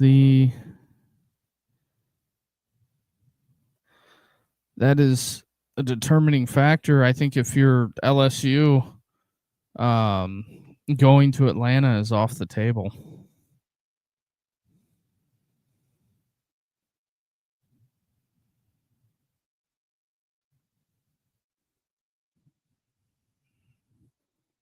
I will say that going to Atlanta is off the table. Largest cocktail parties next week.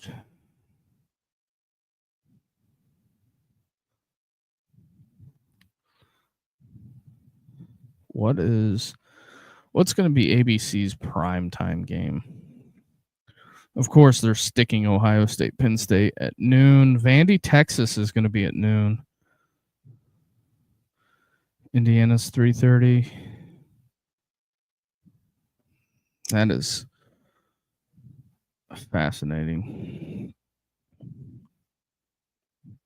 What's it looking like just for... I think they'll put Oklahoma, Tennessee in that's an elimination game.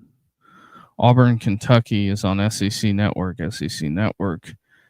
ABC, I would say ABC will have Texas, Vandy. Although they get a bye week, It's coming into the open date. I,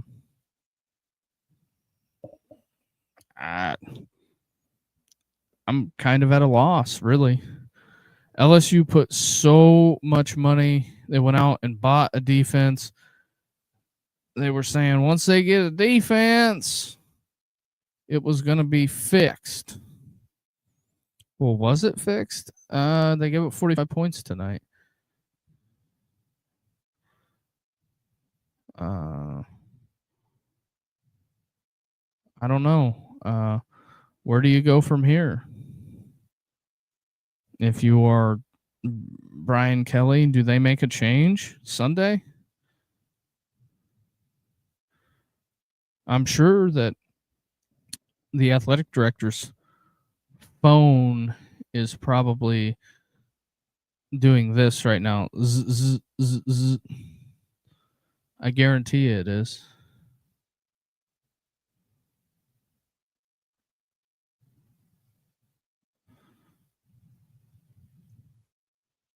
It is just fascinating stuff out there. I don't know. Really, I have more people watching the live for this than they are watching Altitude Sports for the Nuggets. Interesting. So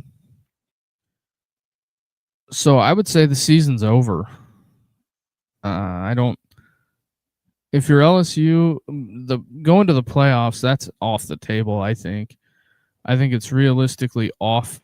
It is off the table. I don't see how it's not. I don't think there's a path forward.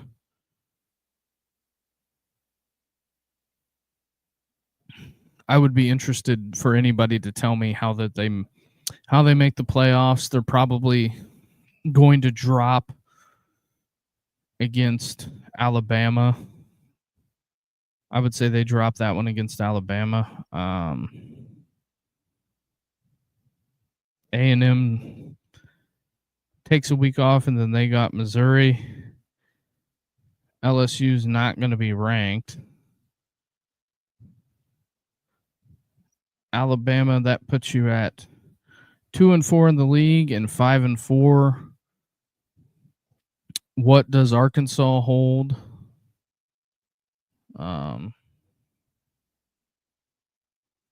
It's interesting. Appreciate all 240 people watching.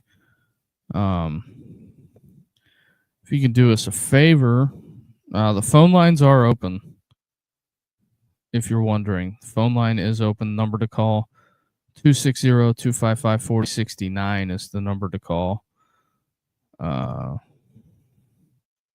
John, a little while ago, says done with BK. Yeah, I hear you on that. It is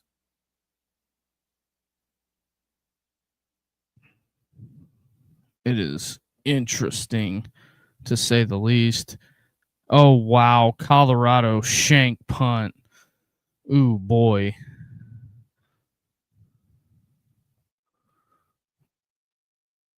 What is that, a punt of 10 yards? I didn't see it, or was it blocked?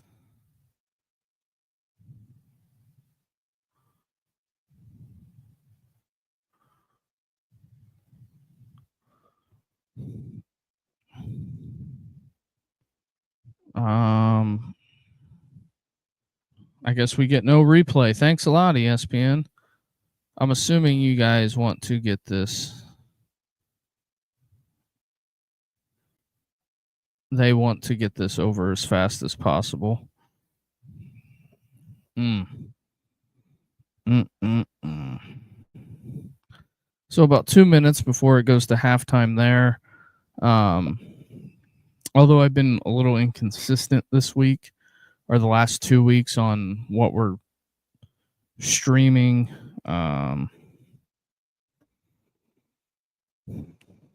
It's just been, when you're a one-man band and everything, it makes it a little bit tough. Oh, wow, Utah again.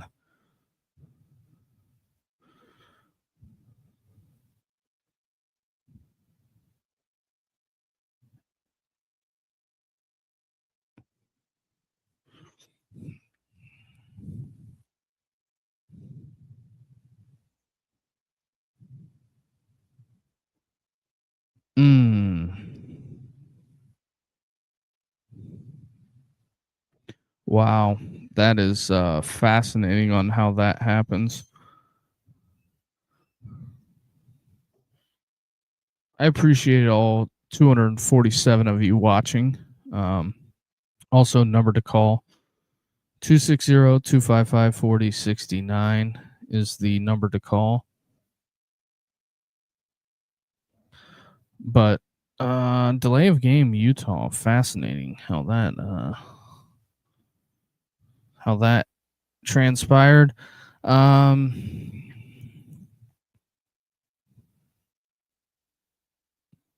so yeah, there is that.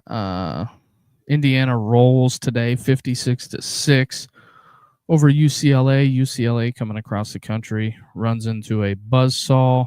Um, Extra point is good for Utah. Um, that is interesting. Interesting to say the least. Um, I'm just reading through some of the um, Barstool LSU. This shit sucks. What type of excuses are you going to come up with this time? Um, Brian Kelly, the ultimate loser. Very stadium is empty, man. Sad shit to see. It's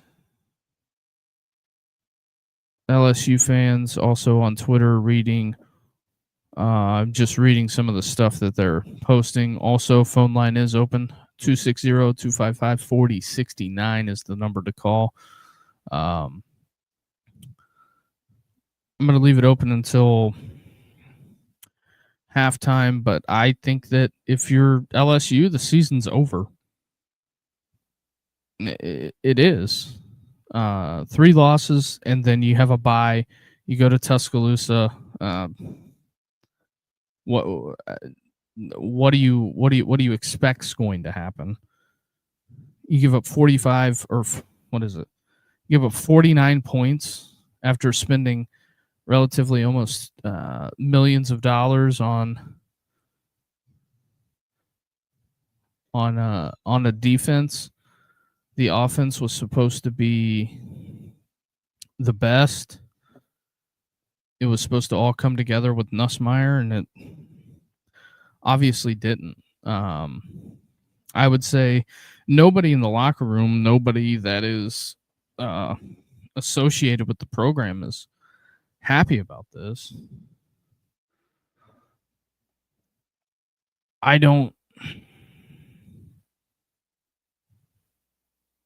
get it. I do not get it. It's had to make a little bit of a. Ooh, Coach Prime is trending. What are they saying about Colorado? We'll read some of this.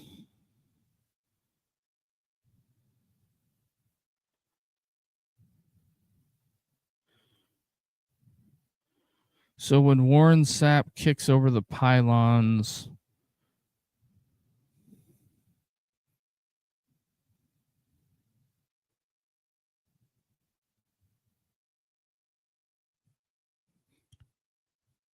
I'm just curious on why the D-line coach is kicking over the pylons. I guess if that's your thing, but pretty embarrassing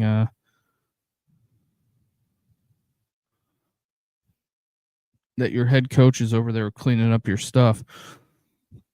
The stat line for Colorado is 3 first downs and 20 total yards of offense. So there is that.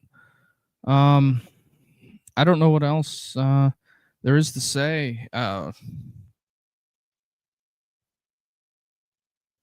it's not going well, and it's a big money decision. Does LSU or do the people that are in power at the University of Louisiana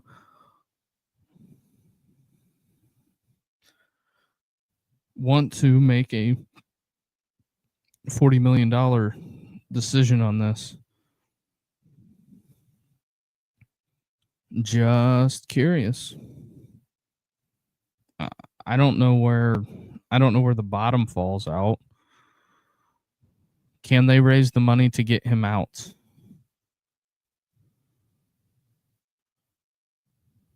I mean, I'm just curious.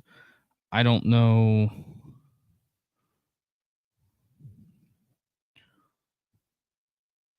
what they're doing, but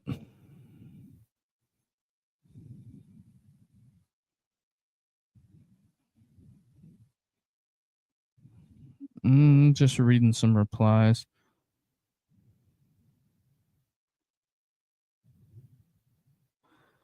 But yeah, we trending up there to almost 260 people. I think we're gonna cap it. It is almost midnight, and I think that for LSU, the season's over, and you get the kind of the short end of the stick. Also a recap: John Mateers.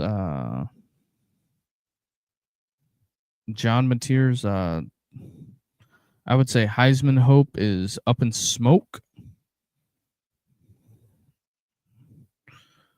So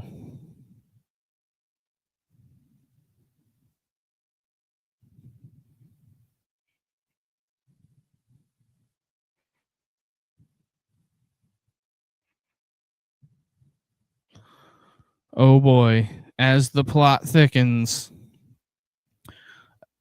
Brian Kelly fired LSU's longtime strength and conditioning coach. He won 3 national championships with LSU, built that team into a winner, and Brian Kelly fired him, and he brought a tackling dummy with Brian Kelly's face on it to practice on Thursday.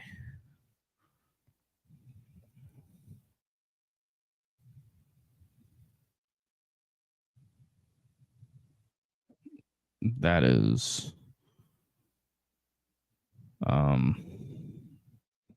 fascinating. Also A&M 8-0 via Peter Nakos since 1992. Huh. I think a lot of folks are kind of embarrassed right now.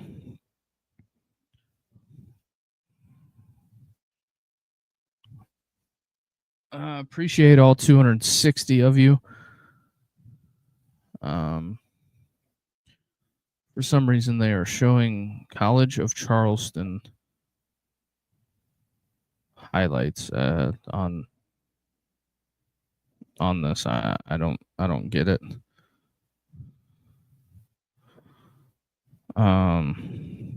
Wow. Salter sacked again.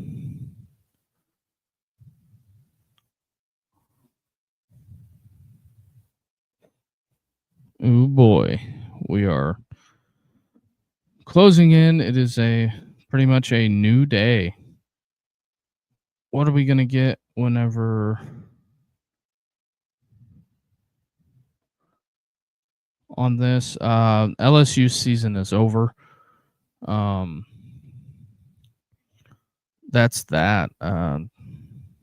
Texas almost ended theirs today, but when they go to Athens, that's going to be fascinating.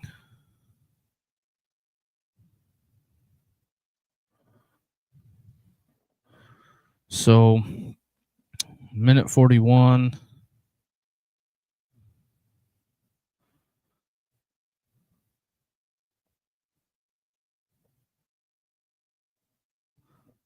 This is, I would say the Utah fans will be there in full force the entire game.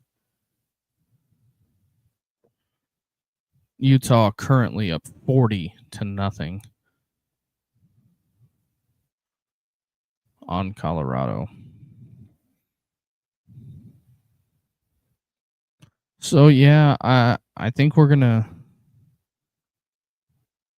Oh no! Oof! Almost had the tight end deep.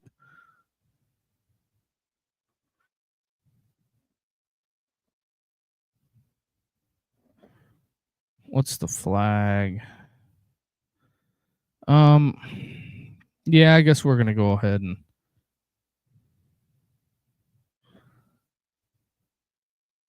I guess we'll go ahead and end it there. I guess we'll be LSU's season is pretty much in the books if you're Whit Weeks and see what your draft grade is, because coming back, are they officially going to tell us what's wrong with Nussmeier now since the season is over? That's what I'm kind of wondering.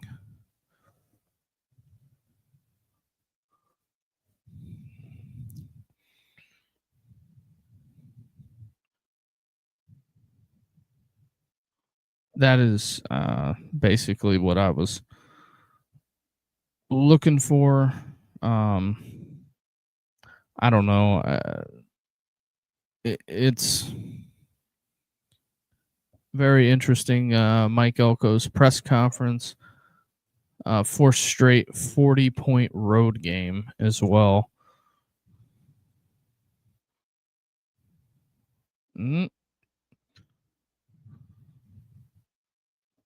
So there is that. Sark lives to see another day. How about Ole Miss, Trinidad Chambliss?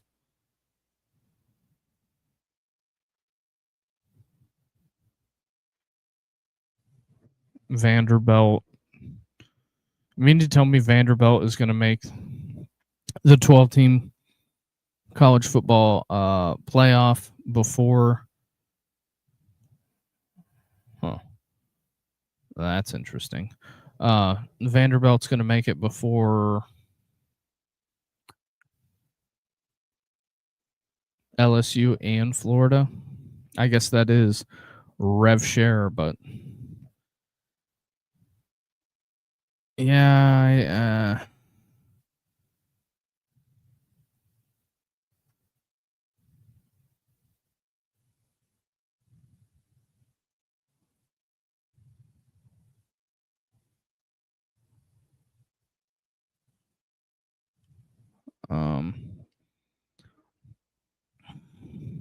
so yeah, there's that. Minute 8 left in the first half of the Colorado game. If you want to get your call in now, 260-255-4069. When the Colorado Utah game goes to half, we are going to end the show. I think that's the right case. I think that this will be a obituary probably wrote on the field at Tuscaloosa. Even if you win that, I don't think they're giving you. I don't think you're getting in. I'm sorry. He lost to Ole Miss. You get blown out by A&M.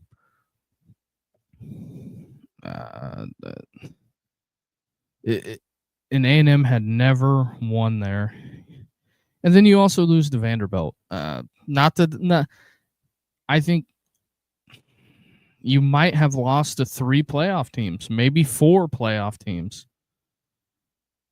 But I think that if you lose to Alabama, I think it's going to be very, very disappointing. But if you end up if Kelly ends up 8-4, I think he wins. I think he keeps the job. 7-5.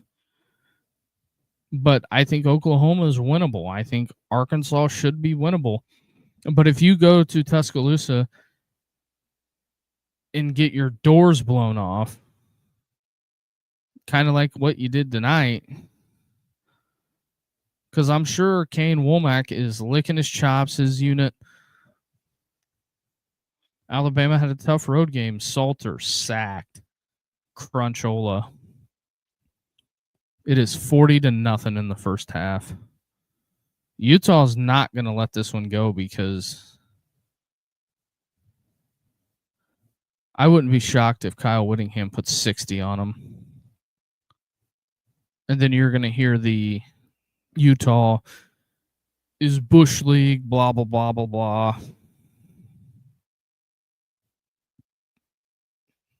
They're getting paid now, so deal with it. That's the way I think about it. So I guess we'll see where the bottom falls out, but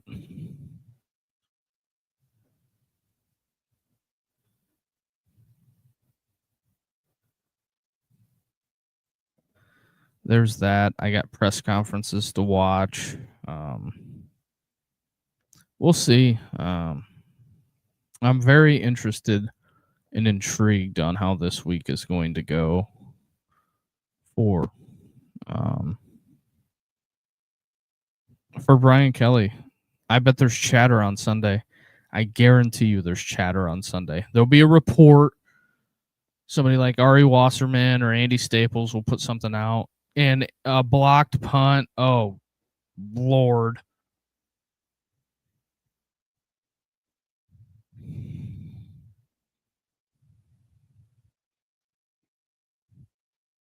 Oh, this is a train wreck.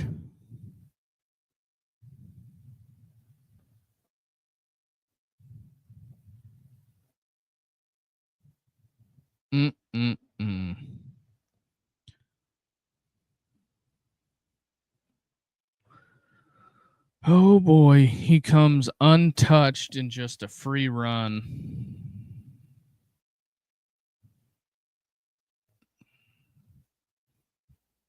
Comes untouched, free run. Oh yeah, Whittingham's going to punch this one in. You doubt it? No doubt.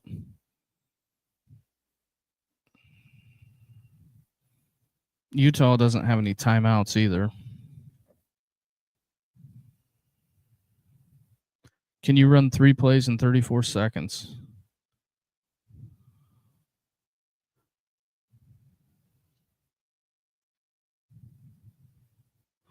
I think they'll clock it here and run one more play.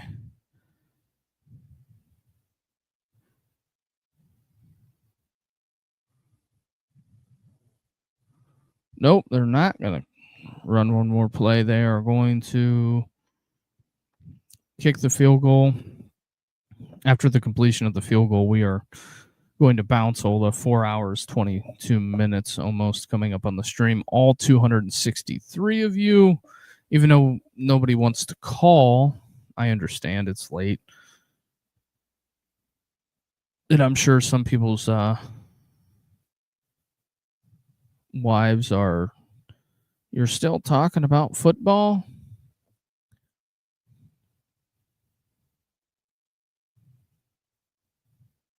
All right, it's halftime of this game. We will end it here. Appreciate everybody who watched. If you can do us the biggest favor, hit the like and subscribe button. Help us grow this thing. And we will talk to you on Monday. Peace.